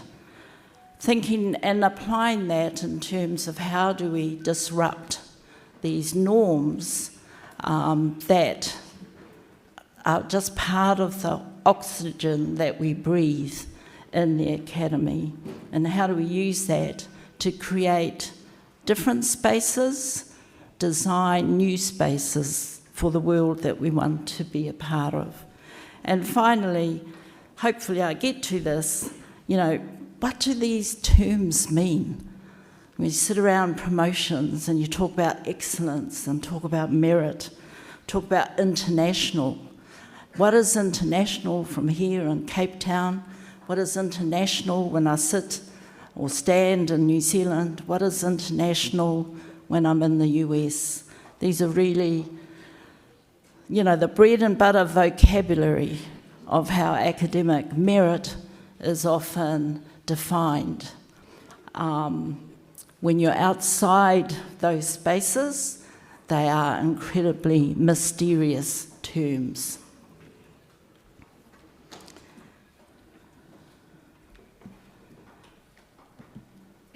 But let me begin with where I'm from. I started by greeting the mountains here in this land. This is one of my mountains, Mount Hikurangi on the North Island of New Zealand, on the east coast. My tribe is Ngāti Porou. That is where my family, some of my family are. That is the land I come from. That is the tradition that I come from on my mother's side of the family. This is my grandmother, great-grandmother, and my mother. You will see there are white men in that picture because when we, the British first arrived in Aotearoa, they didn't come with women.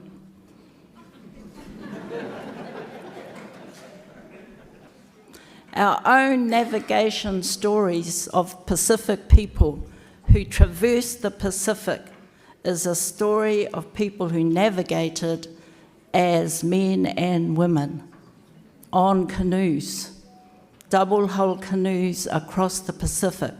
Our people landed in Aotearoa as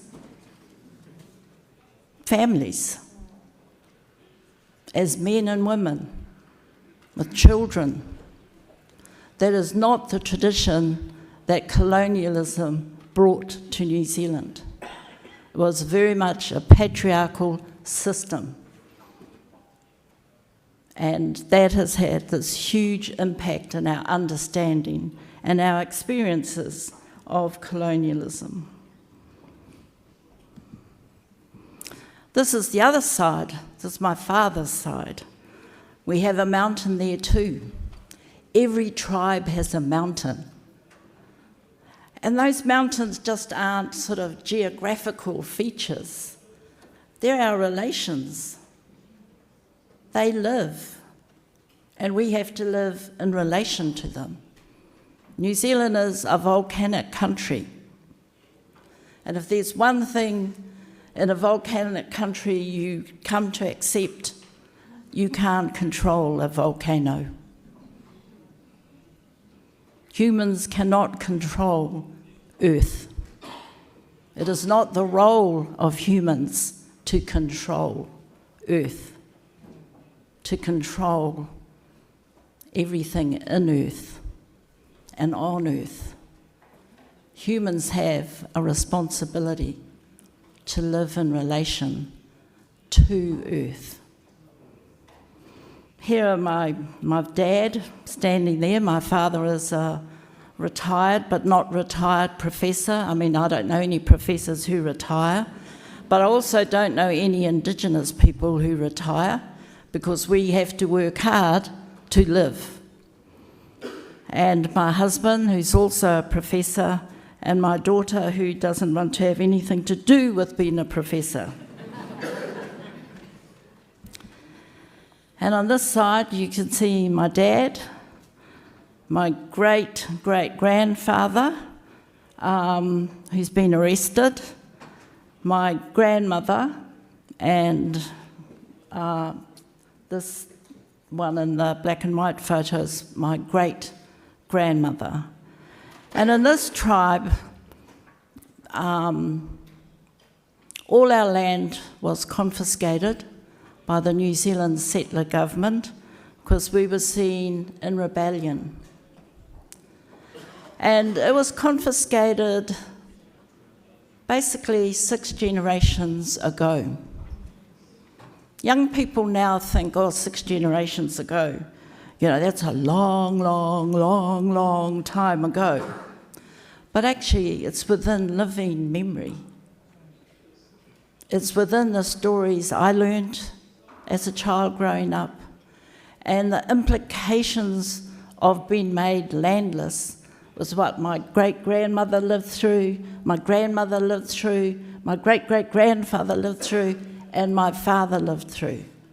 So colonialism to us is not over, we're still living it. But furthermore, colonialism continues. It changes form, it changes mode, but it still has an impact on our lives. My mother's tribe that I started out with didn't have land confiscated, but in a way the outcomes of colonialism in New Zealand, different strategies for different tribes, same outcomes. Different strategies, same outcomes. And I think one of the things that we have to understand in the work of decolonising is the vast arsenal, I'm not swearing, the vast resource that colonialism brings to the fore. The huge range of strategies that are used to colonise. They're not just a singular mode, right? Multiple ways in which those strategies worked. One of those was just to destroy knowledge.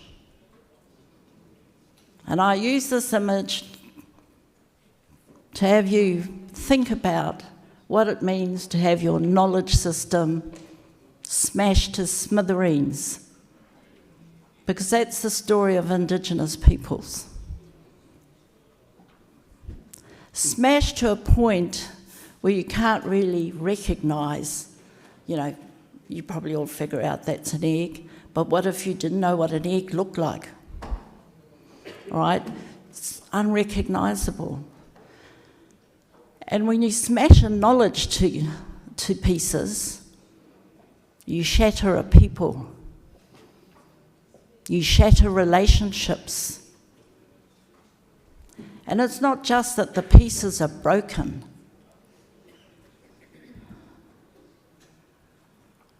Some of those pieces are taken away.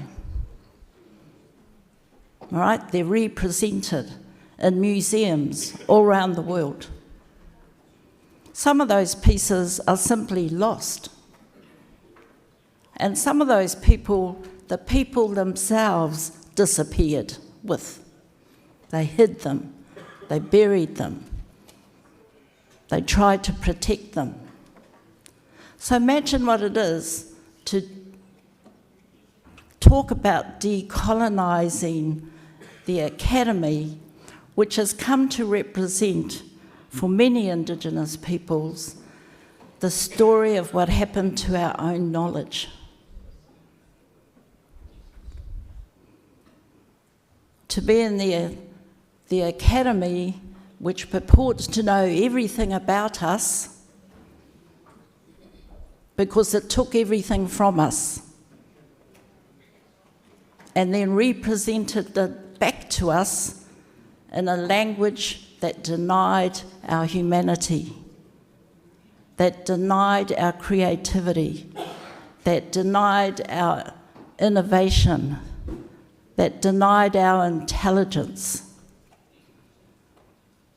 So for me, sitting here, listening and thinking about, what open access means, at one level, I think, yeah, that's a cool idea.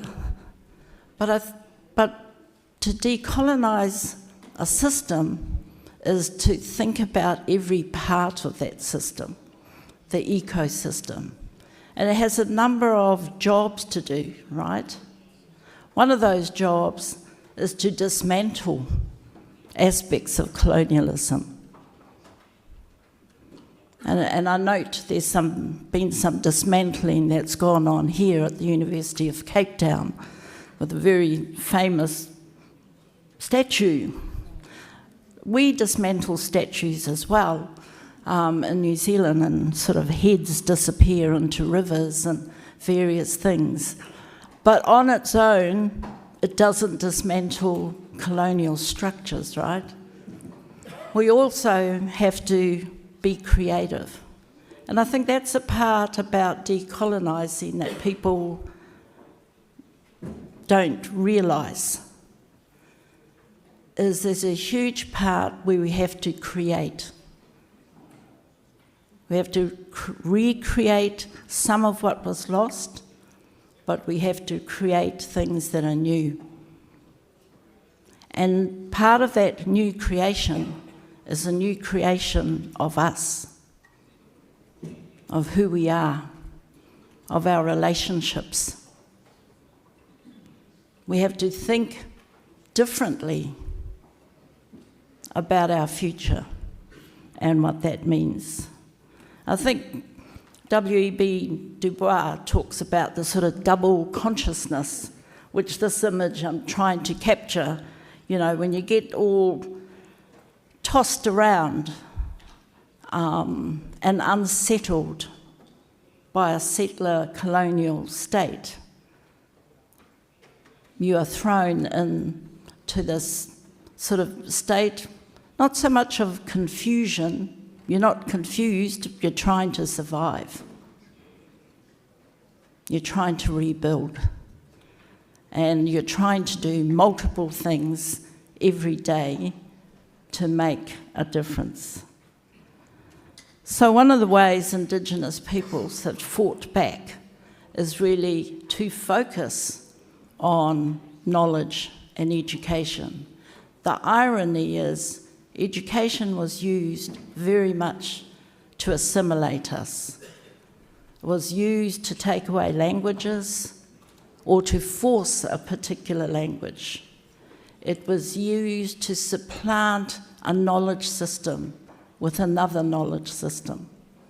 Right? It was used to discipline and regulate bodies, relationships.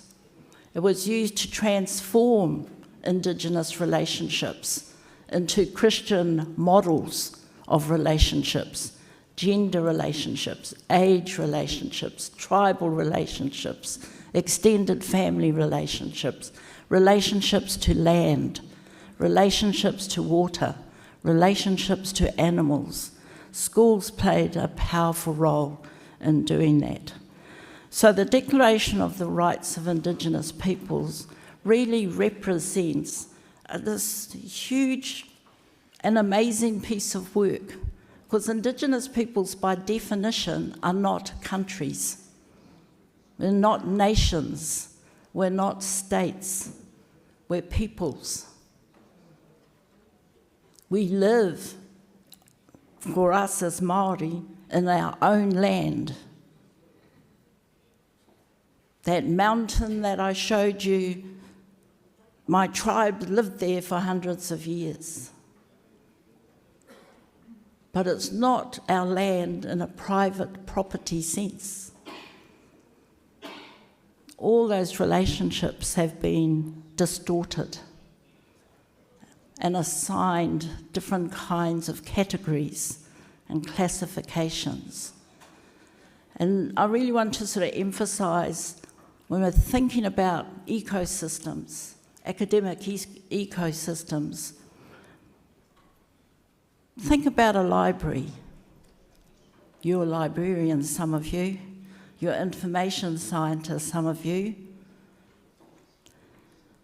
I remember going into the university library when I was an undergraduate, trying to find something about my own history and having to look up the DOA system, right? And you get really skilled at that. But our knowledge is scattered across every category and classification in that library. So as a whole, it might represent our knowledge, but it's been shattered across disciplines, across language and codes. And I remember crawling around on a bottom shelf in a library, trying to find this information, thinking, why is it that I have to go to this part of a library to get this part of who I am, to this part of the library to get this part, to this part of a library to get that part. Classification systems were a form of colonisation. Categories are forms of colonisation. And if we're going to decolonise, we really need to think critically as deeply as that. Could you organise an information system differently? What does it mean for our tribes when we gather resources? How do we reconstruct our knowledge? Because it's been so shaped by these categories that were brought to New Zealand and brought to the Indigenous world and forced upon us. So reconstructing our knowledge, that's where, you know, why it's so, it has this creative component, because sometimes there's just missing bits. They're missing. And you've got to make strategic decisions about whether we keep hunting for the missing component, or whether we create something new or adapt something that we don't like, but we know how it works, so we'll use that instead. And there's a lot of that work that I think goes on. So I just want to shift now to my experience, my work. I started, people ask me, you know, why did you write this book? I wrote it after I did my PhD. I wanted to address it in my PhD, but my supervisor said no. So I went, You know, when you're a PhD student, you don't really want to push back. So the moment I finished writing my PhD and submitted it, I knew what I wanted to do next. And I wanted to tell a different story. And it was the story of Indigenous people's experience with research. And, you know, for those of us in my area, if we were to teach research ethics, we would teach a series of horror stories about what has happened to various peoples around the world who are subject to unethical research practices and for whom some of those practices still continue. But it isn't just the research practices, right? It's also the general attitude towards peoples. The fact that researchers could exploit others to get knowledge.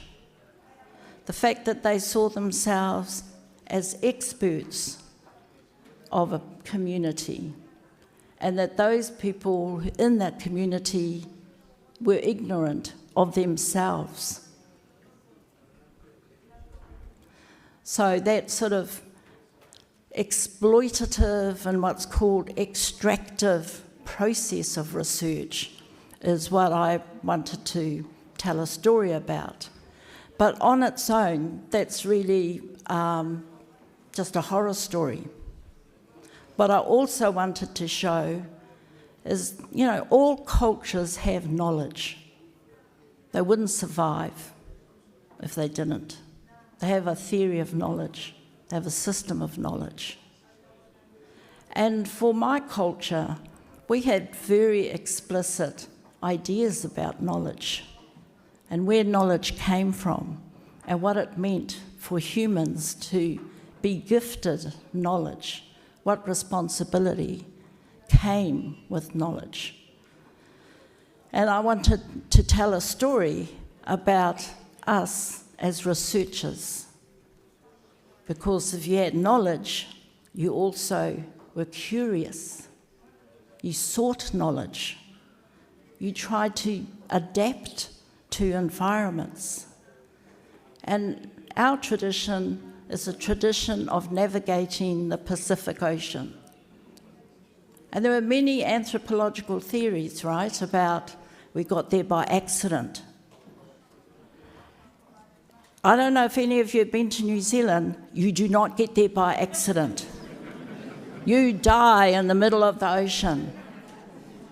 But also, if you got there by accident, how come you were able to have babies? Because it meant you accidentally set off on a canoe with a childbearing woman or women able to reproduce in a new land at the bottom of the world. It wasn't by accident. It was by skill, by navigation, by understanding the environment, by reading the stars, by being curious. Why would they go there? I mean, have you been to Hawaii? I wish I was born in Hawaii. I was thinking, why would my ancestors leave, you know, the heat and the warmth of the mid-Pacific and go to the cold? Because they're very nosy people, my ancestors. Very nosy. They wanted to know what was next. And that curiosity is what got killed by colonialism. We were told we had no imagination, we weren't creative, we had no knowledge, we were unintelligent. Our stories tell us the exact opposite. They tell us we were inquisitive, we were nosy, we wanted to know how things worked, we wanted to travel, we were adventurous, and we wanted to produce new knowledge and take it back and tell stories about it. And that's the other half of the book that I wanted to write about, that there's another way to think about knowledge. There's another way to think about research, and it doesn't have to be what we're taught through disciplines in universities. Right, I'm going to skip now to what it meant then to try and get these stories told, because this is where I think it intersects with open access, with what you're talking about. Because when I first started my career as a researcher, I remember going to I had to go to the Dean of Engineering's office for an interview about my research proposal. And he looked at me. He wasn't from New Zealand. He was from what we call over the ditch in Australia. And he said, "Oh, you're a Maori?" I said, "Yes." "And you want to do research?" "Yes." "Do Maoris do research?" That was his question to me. You know, I would quite like to have got up and strangled him. But I didn't. I thought about that question. Why would you ask that question? What does that tell me as a young academic at the time about what I was trying to do? And I did seek advice, and, you know, older colleagues said, "Well, you could write about something else." I said, "Nope, I'm going to write about what I want to write about. And if they're not going to publish it, and they're not going to fund it, I will publish it myself." So with a group of colleagues, we started, firstly, a journal of Māori women's writing. Knew nothing about how to make a journal. Went and looked in the library at all the journals and thought, "Oh, you need an editorial board." Rang all my mates, "Can you be on my editorial board?"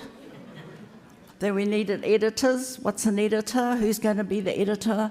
Who's got time? No one's got time, okay. By default, I became the editor. We need to, like, how are we going to pay for the design? We need a cover. I've got a brother. He's a designer, brother-in-law. I'll ask him to do it for free. So that's what we did. And where are we going to get all this writing from? Well, all of you who are Māori women are going to write. And all of them said, "But we're not writers." And we said, "From today, you're a writer. Now get going." It was not a commercial success, I have to say. But it was a success in a number of different ways. And here's where we get to things like impact. Right? We published, I think we printed about 150. And this was probably 1999. So now it's the subject of a PhD study, the journals that we produced at this period of time. Because the authors, the writers who didn't think they were writers, all became writers. Highly published and well-known Māori women writers. That journal that wasn't a commercial success produced other journals that became more successful. And sometimes you just got to try, right? You can spend energy trying to decolonise an existing journal like, I don't know, the British Journal of Sociology, but you've got to think, like, are they worth my energy? To be honest, I don't have that much energy to change that history. I'd rather put my energy into something that we control from the start, even if we go broke, which we did. But then I tried again. These are the websites of 4 institutes I've led. The Māori Centre of Research Excellence, I was a joint co-director of that. Then started, well, firstly, the International Research Institute for Māori and Indigenous Education. We thought, we'll start an institute in the University of Auckland. We were told, "Oh no, you can't be an institute. You have to be a unit." This is this ecosystem stuff. So we said, "What's a unit?" "All right, we'll be a unit." We became a unit, and then we started our strategic plan to be an institute. So we said we're becoming not only an institute, an international institute. And they were going, you know, my dean said, Linda, why do you want to become an international institute? I said, because the work we do is internationally important. And he sort of looked at me and went, aha. And I had to think very quickly and think, oh, and I have an international board. And can you give me some money, please, because I need to bring them to New Zealand for our international launch of our International Institute. And that had to go up to the University Senate. It got sent back for one reason. And I had to go and visit another dean. Linda, why did you capitalize the word the? I said, it was at the beginning of a sentence. He said, it means that it's a legally independent entity.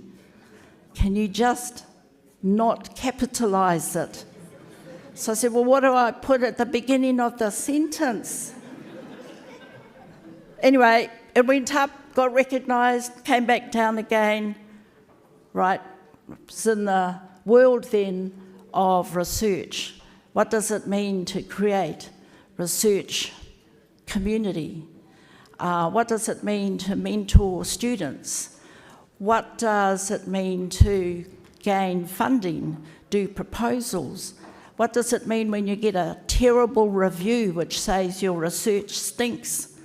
What's the role of blind review if it's used to bully young scholars who are trying to do something innovative? So through these processes, I've had to learn how the research system, that part of the ecosystem, works in New Zealand.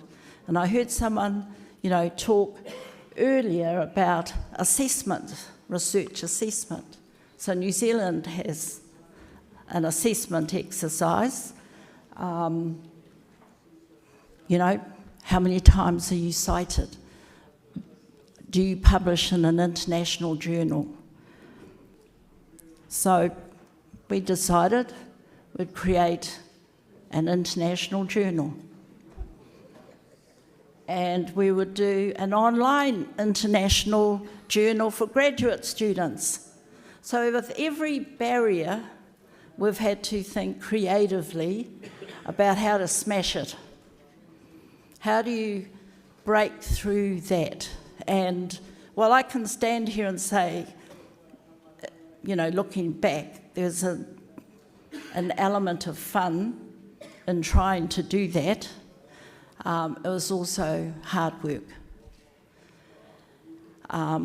All the way through to sitting on governance boards of significant research organisations in New Zealand.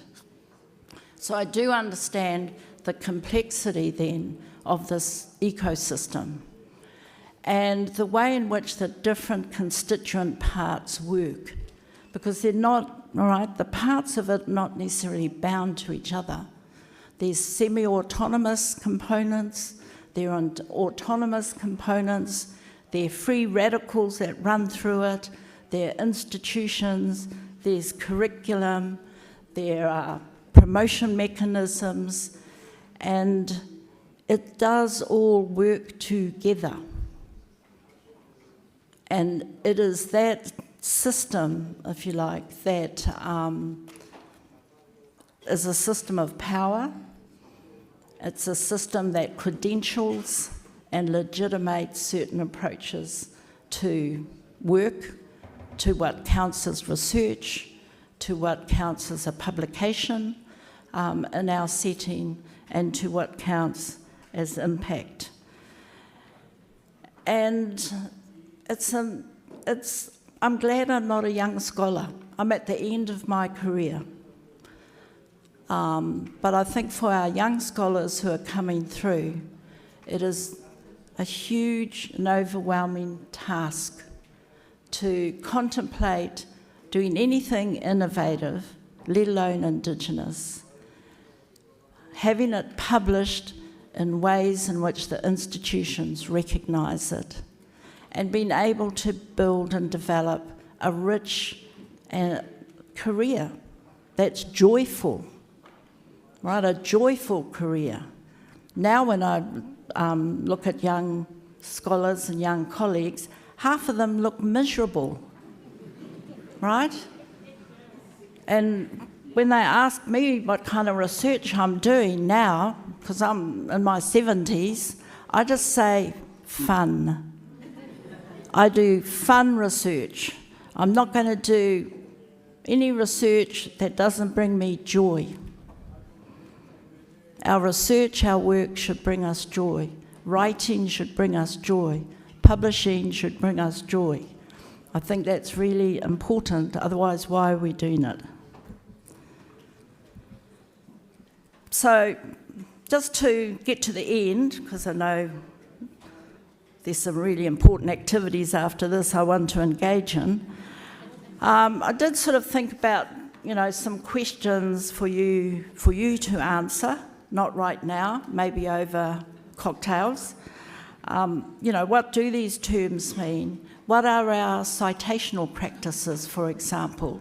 How do you bring through a new kind of scholar who can work in new open access environments? Because in the New Zealand context, our young scholars have been schooled in a particular neoliberal model of education. It's a very competitive, highly individualistic model, rewards individualism, does not reward collaboration, does not reward innovation in terms of research unless you make money. What does it mean to disrupt that economic model with a different vision? And I think that's a question that, from time to time still vexes me around, what's the kind of scholar, what kind of scholarly career are we offering the next generation? What is it? Why would they want to do this work? What kind of person would they be? Who would support them? How would they advance in the system? Finally, when you're at the end of your career, as I am, I've started to write children's books.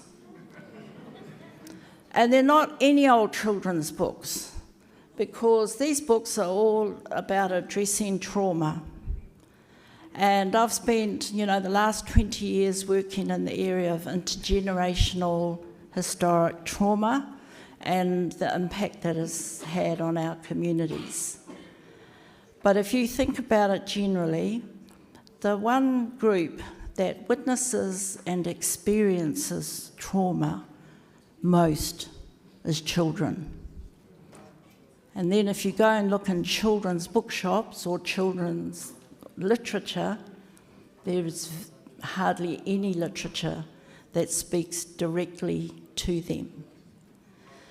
So finally I want to say, enough of just thinking it's about academic publishing of particular modes of journal writing, papers, conferences, technical reports.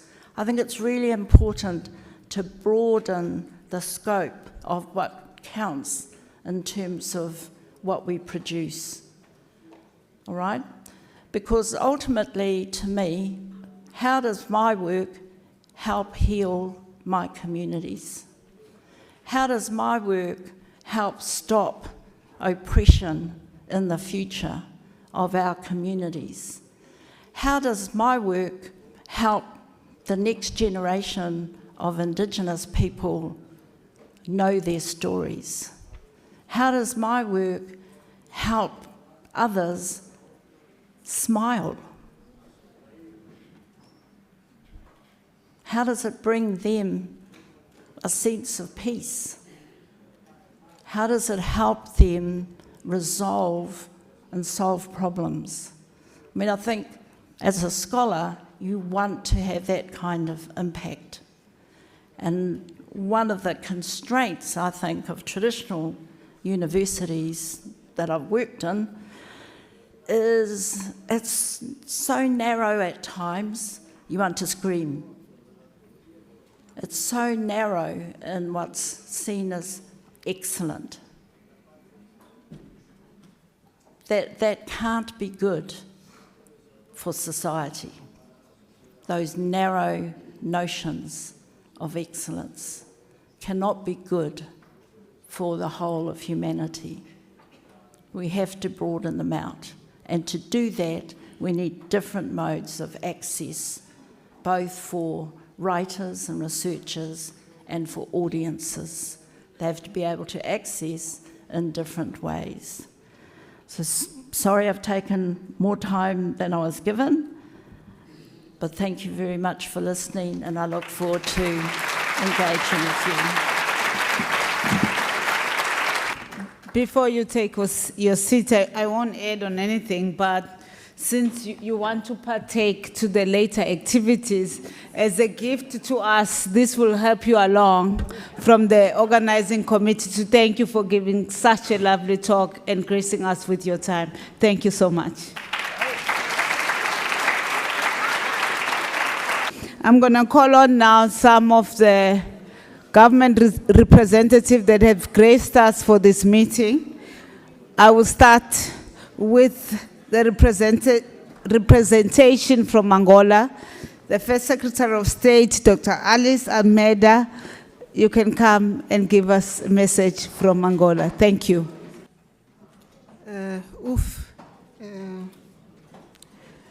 Antes de mais, agradecer por esta honra que nos foi concedida pela Comissão Organizadora de apresentar a mensagem de Angola após tão ilustre mensagem da professora Linda Smith.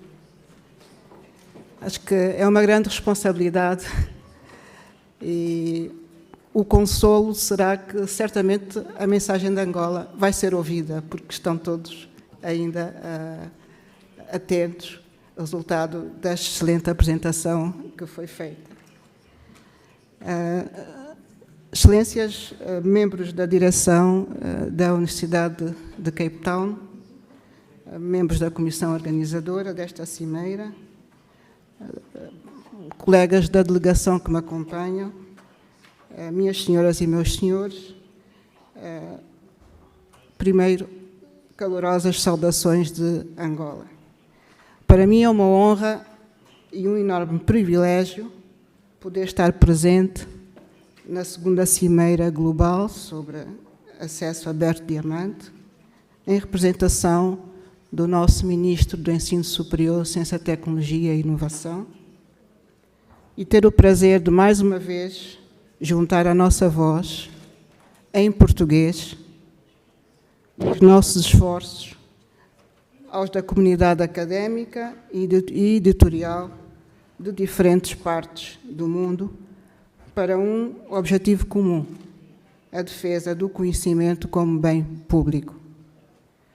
O modelo de acesso aberto diamante está alinhado com as recomendações da Unesco sobre ciência aberta 2021, por ser mais um movimento que visa disponibilizar abertamente conhecimento multilingue, torná-lo acessível e reutilizável para todos, aumentar as colaborações científicas e a partilha de informações para o benefício da ciência e da sociedade, garantindo que os resultados da investigação sejam livremente acessíveis através da eliminação de encargos financeiros para autores e leitores.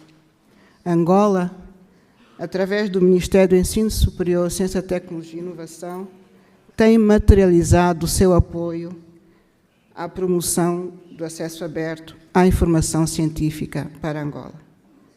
Angola esteve representada na primeira Cimeira Global sobre Acesso Aberto Diamante, em Toluca, México, o ano passado. Esteve também, igualmente, no webinar de lançamento da Aliança Global sobre Acesso Aberto Diamante, organizado pela Unesco no passado mês de julho. Pondo em prática o seu compromisso com o fortalecimento dos mecanismos de coordenação da Agenda Global de Acesso Aberto Diamante. Esse apoio, o apoio de Angola, tem-se materializado de diversas formas. Na criação do repositório angolano de acesso aberto, interligado ao repositório científico da Comunidade de Países de Língua Portuguesa, promovendo uma colaboração Sul-Sul robusta e alinhada com as recomendações da Unesco sobre ciência aberta. Igualmente, na incorporação do acesso aberto nos critérios de financiamento à investigação científica pela Fundação para o Desenvolvimento Científico e Tecnológico, uma instituição pública do governo angolano. Na criação de um grupo técnico encarregue de dinamizar e implementar ações inerentes à criação da rede angolana de revistas científicas, projetada para ser interligada às bases de dados internacionais.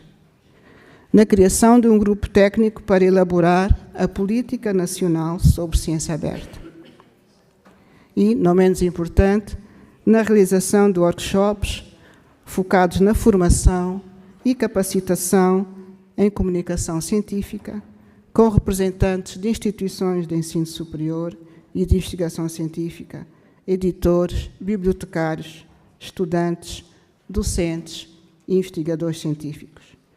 Estas iniciativas têm contado com o apoio metodológico da Unesco e do Sistema de Informação Científica Redalic-Amelic, tendo a Universidade Oscar Ribas, aqui representada pelo seu magnífico reitor, professor Eurico Gungula, um papel relevante focada na apresentação de propostas para a melhoria do ambiente para a investigação científica em Angola, visando aumentar a visibilidade dos indicadores de produção científica, bem como desenvolver a Política Nacional de Ciência, Tecnologia e Inovação, que prevê, entre outros objetivos, a promoção e garantia da divulgação científica, a implementação da ciência interativa, a comunicação direta e sistematizada entre a comunidade académica e científica e a sociedade em geral.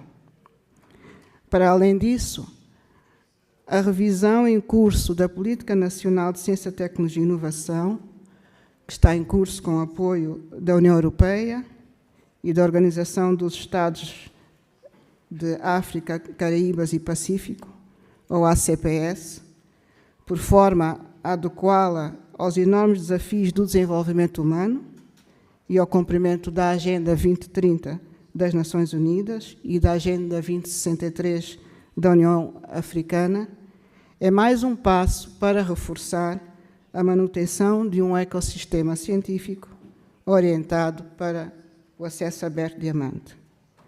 Angola está, desta forma, a dar passos para o fortalecimento de um ecossistema de conhecimento global que apoia o acesso aberto diamante, passos esses que poderão permitir a realização, em Angola, de um evento internacional como sinal de materialização dos desígnios do Executivo angolano no que concerne à ciência aberta. O nosso interesse é gerar um diálogo aberto e constante com a sociedade, com a qual a comunidade científica se identifique,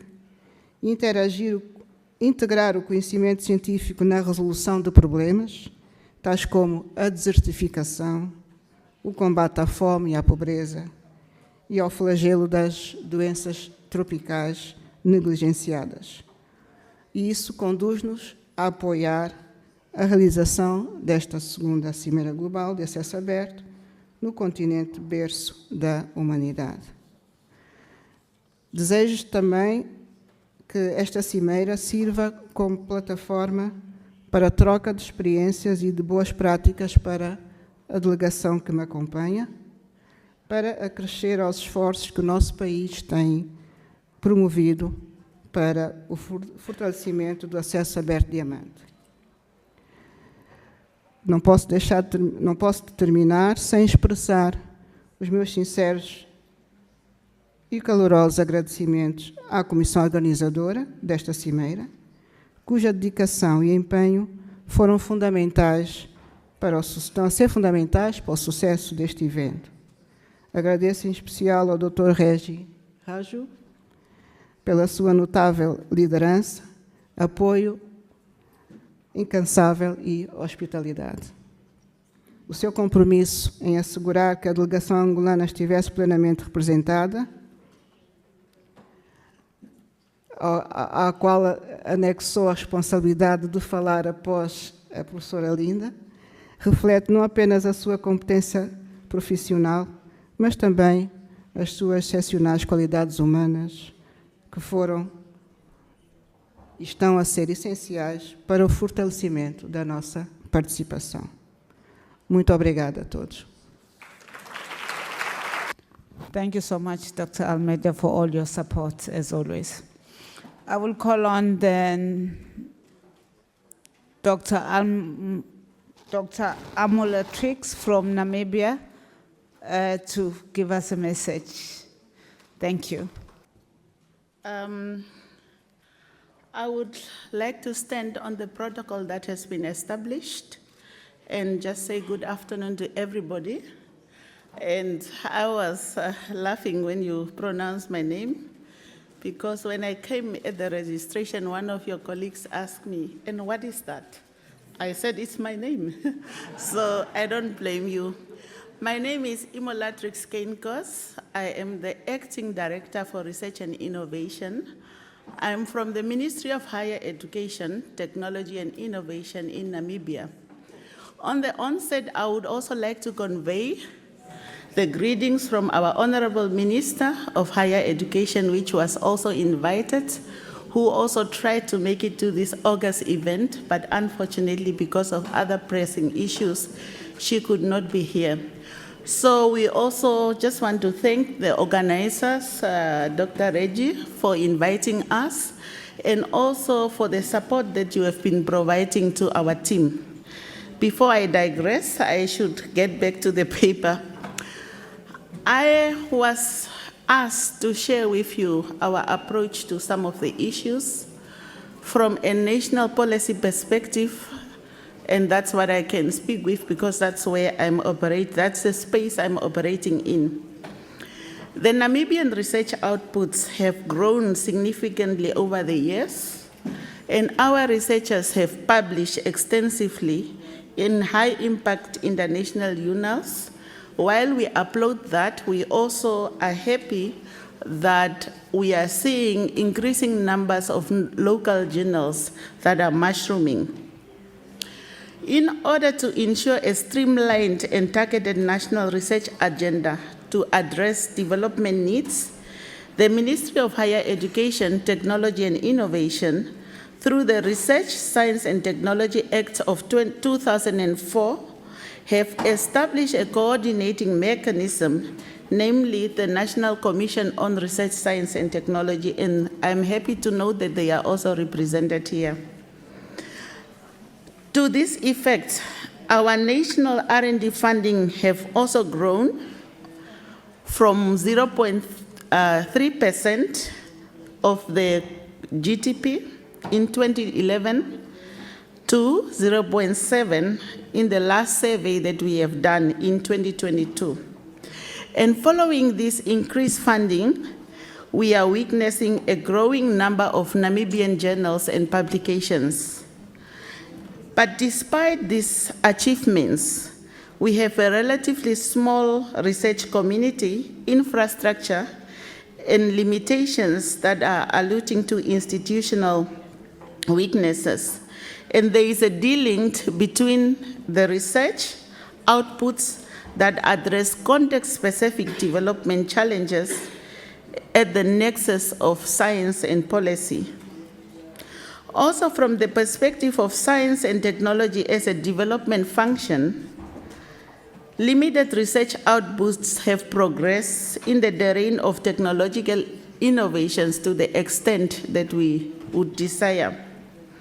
While the imperative for increased R&D funding remains, the fact that research outputs often do not translate into impactful evidence-based policy making weakens the financial case for increased funding, especially when this is considered against other pressing development priorities. I'm mentioning this because throughout the 2 days that we have been meeting, policymakers, politicians were mentioned whenever there was increased funding, the need for increased funding mentioned, and there were several reasons given. However, as a person coming from the policy space, I also want to put forward our desires or our wishes that we would get from our research communities, even at this platform. The publish or perish limiting approach to research outputs without deliberate pursuit of applicable ideas through R&D to support national innovative competitiveness weakens the case for funding for research. Because science and technology budgets research, it's aimed at addressing the transgression from R&D to innovation. So we fail to justify our budgets if we do not see this explicit link from the research outputs to such kind of transgressions. So policymakers are now confronted with the saying, innovate or die, because economic vibrancy is to a large extent an element of national innovative competitiveness. Thus, in order to support a strong economic case, researchers should consider a comprehensive approach to R&D beyond publications, with deliberate pursuit of applicable ideas to contribute to economic growth through the introduction of new and improved technological innovations in the economic system. Often, we hear that there is lack of political will. We also hear that policymakers must be capacitated to engage with policy-relevant research outputs. Such was the case on the open science sessions that I have attended on Monday. But while those concerns and challenges might be relevant, there are also concerns from policymakers that are limiting in engaging to outputs, and that is related to research credibility and integrity, and thus trust issues also contributes to the state of affairs. Also, challenges pertaining to science communication. Often we are presented with very long and technical research papers, and it is expected that policymakers make practical relevance of what you are publishing. We could, but sometimes there is also no time. We need to acknowledge that the problem is complex and multidimensional, and we need to unpack the complexities and devise equally multidimensional strategies. So in addition to thinking of lobbying for political will, capacitating policymakers, let us also think of how we should communicate policy-relevant research to be impactful, but also progress our research into the domain of technology and innovation so that we can make an economic case when we are lobbying for increased funding for research. To a greater extent, that's the approach that we are taking at national level when we engage our researchers. And What I have also noted is that, as I have said before, there are growing number of publications as well as increasing numbers of Namibian journals, but we established that there is a need for mechanisms to ensure visibility, credibility, and integrity of our research outputs from national policy level. Therefore, the Ministry of Higher Education, through our directorate working together with the NCRST, have over the years improved visibility through interventions such as national research symposiums, both for academic researchers but also for students. But importantly, we realize that the fact that Namibia now needs a national system to evaluate and accreditate journals, and also to address the concern that only few Namibian journals are indexed in international databases. Therefore, again, the ministry is in the process of developing a policy on research outputs and journal accreditation with 3 objectives: to standardize and evaluate and accredit national journals, to ensure that publication standards are at par with best practices, to support researchers in publishing in nationally accredited journals. Underlying these objectives is the imperative to improve access to research outputs, and the ministry is planning to establish a research repository system to ensure open access, especially for state-funded research.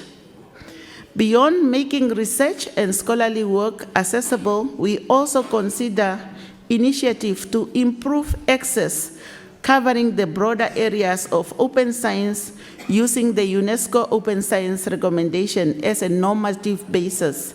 And this is also where we are considering cooperating with the Open Diamond Open Access Initiative.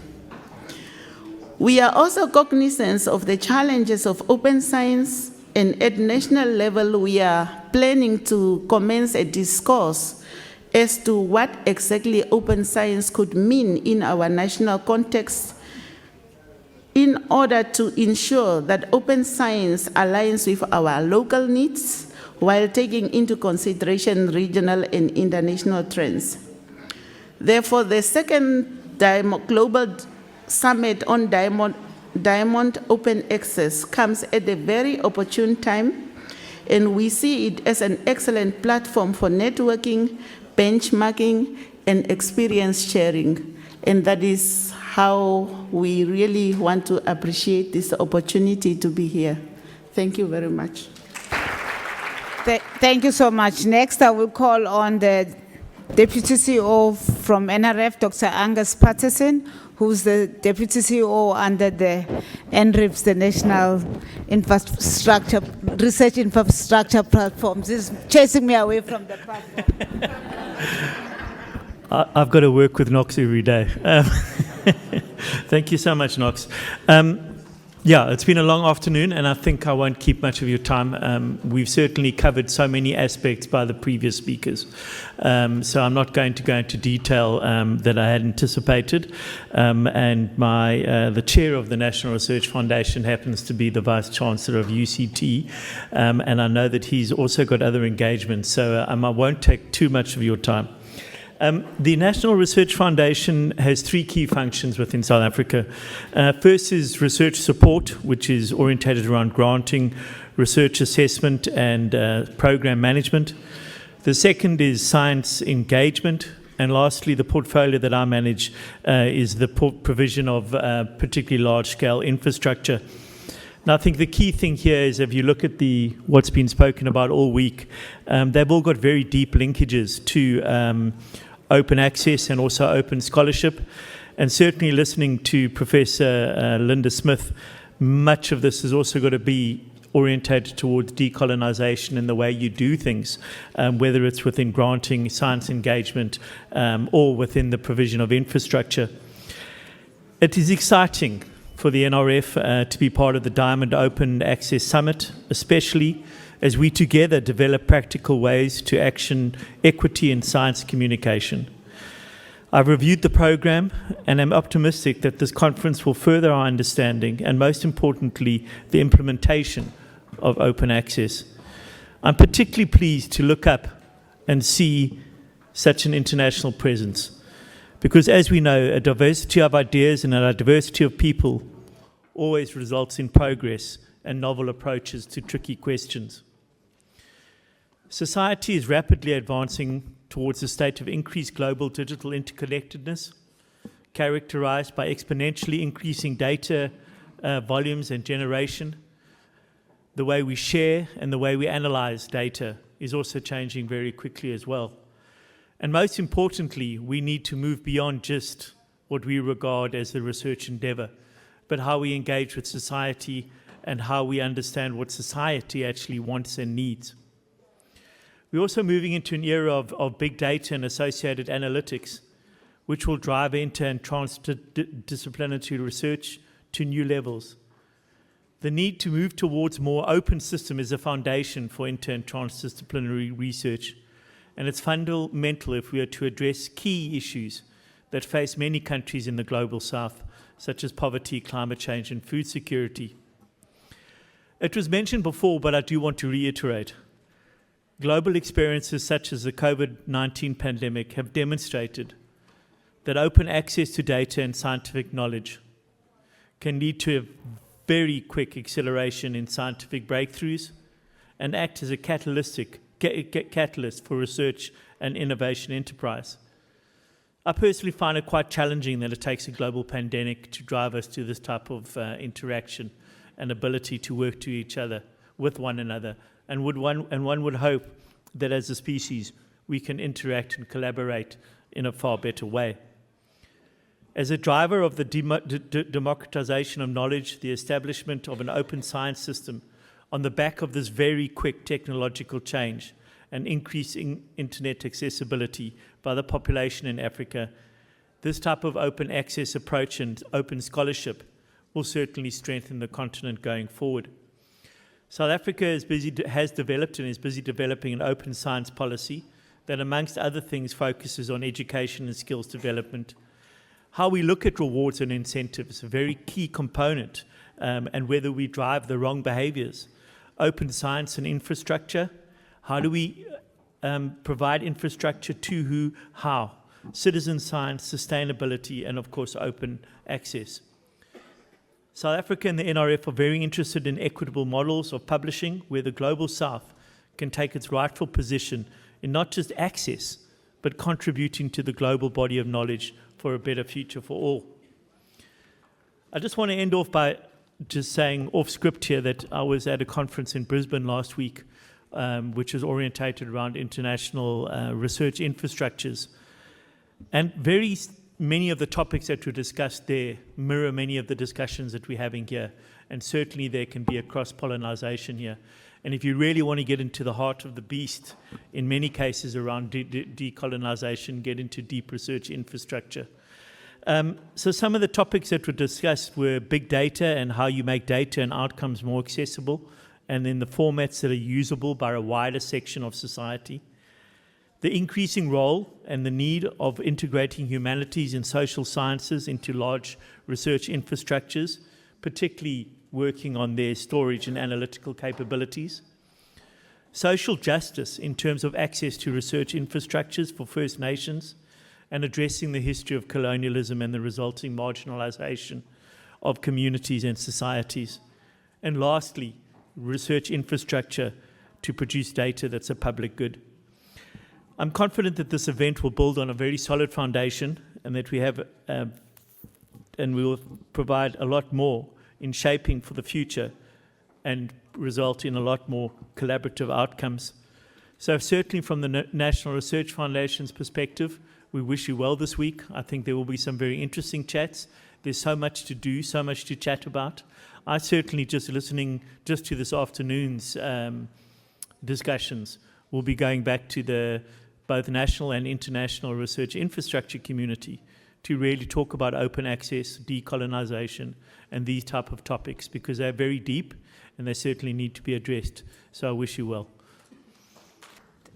Thank you, Dr. Patterson. We'll all been saying welcome.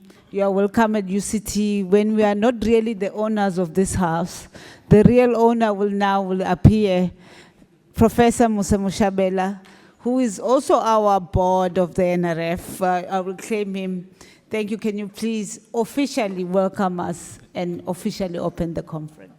Thank you, Knox. I was listening to Knox earlier saying that she can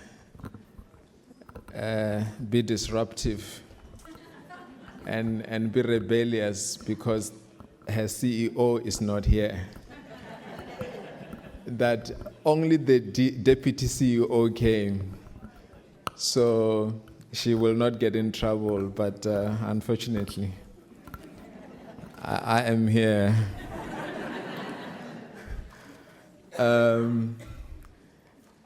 I would like to take this opportunity to greet all of you.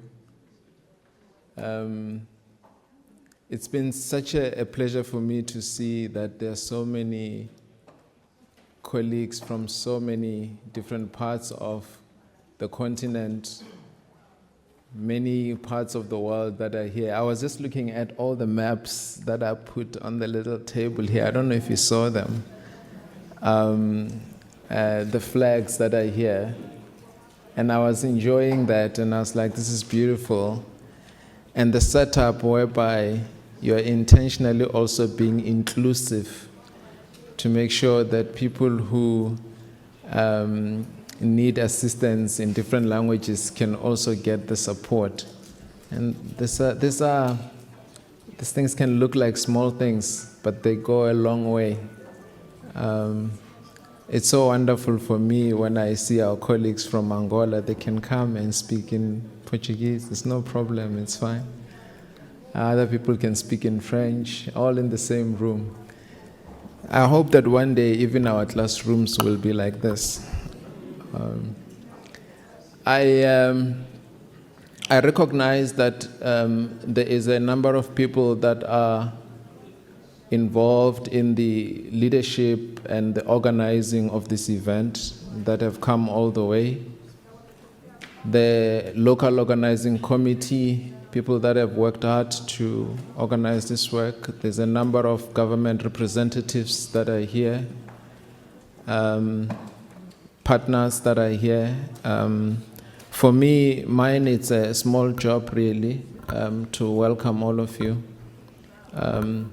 I was supposed to declare the summit open, but I can't do that. I don't even think I have the authority. I think this is your summit. What I can do, though, is to say to you that as the Vice Chancellor and Principal of the University of Cape Town, welcome to UCT.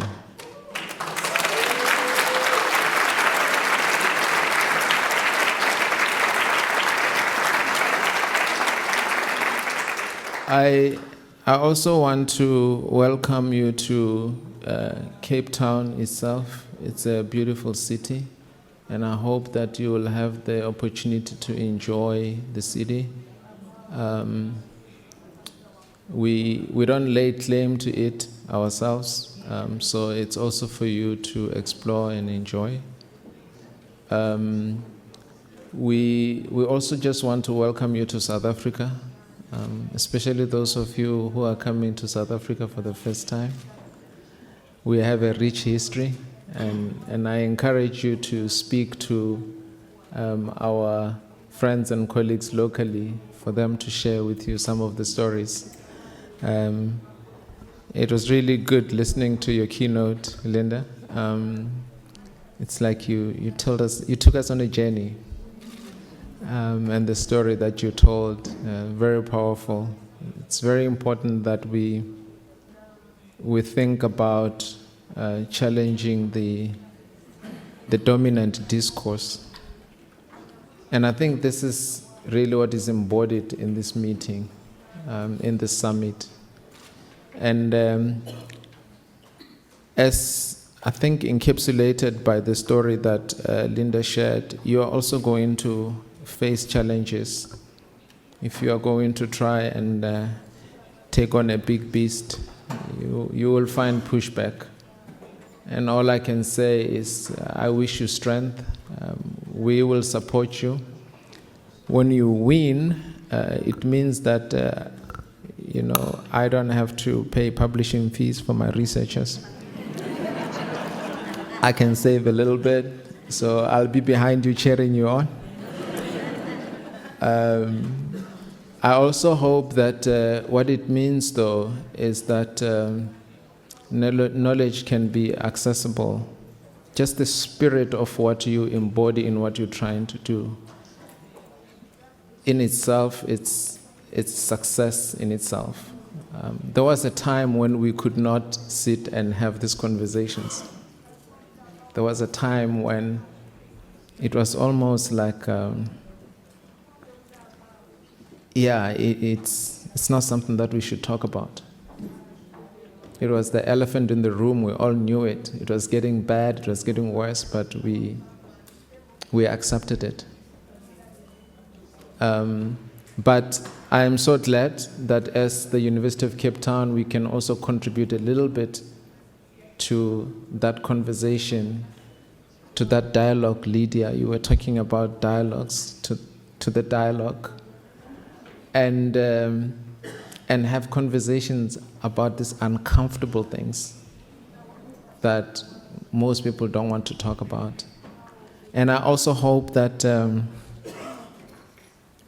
we as UCT will also be counted in the history of this movement, that at some point on this day we played a small part in contributing to the movement, to the conversation. And for all of those who are here, that you will also go into our archives as those who were present this week to engage in this conversation. Let me wish you all the best, wish you luck, wish you strength, mostly for the conversations you'll have this week, but even more so for the journey ahead, for the work that still needs to be done going forward. Please enjoy, feel at home, enjoy UCT and enjoy Cape Town. Thank you very much.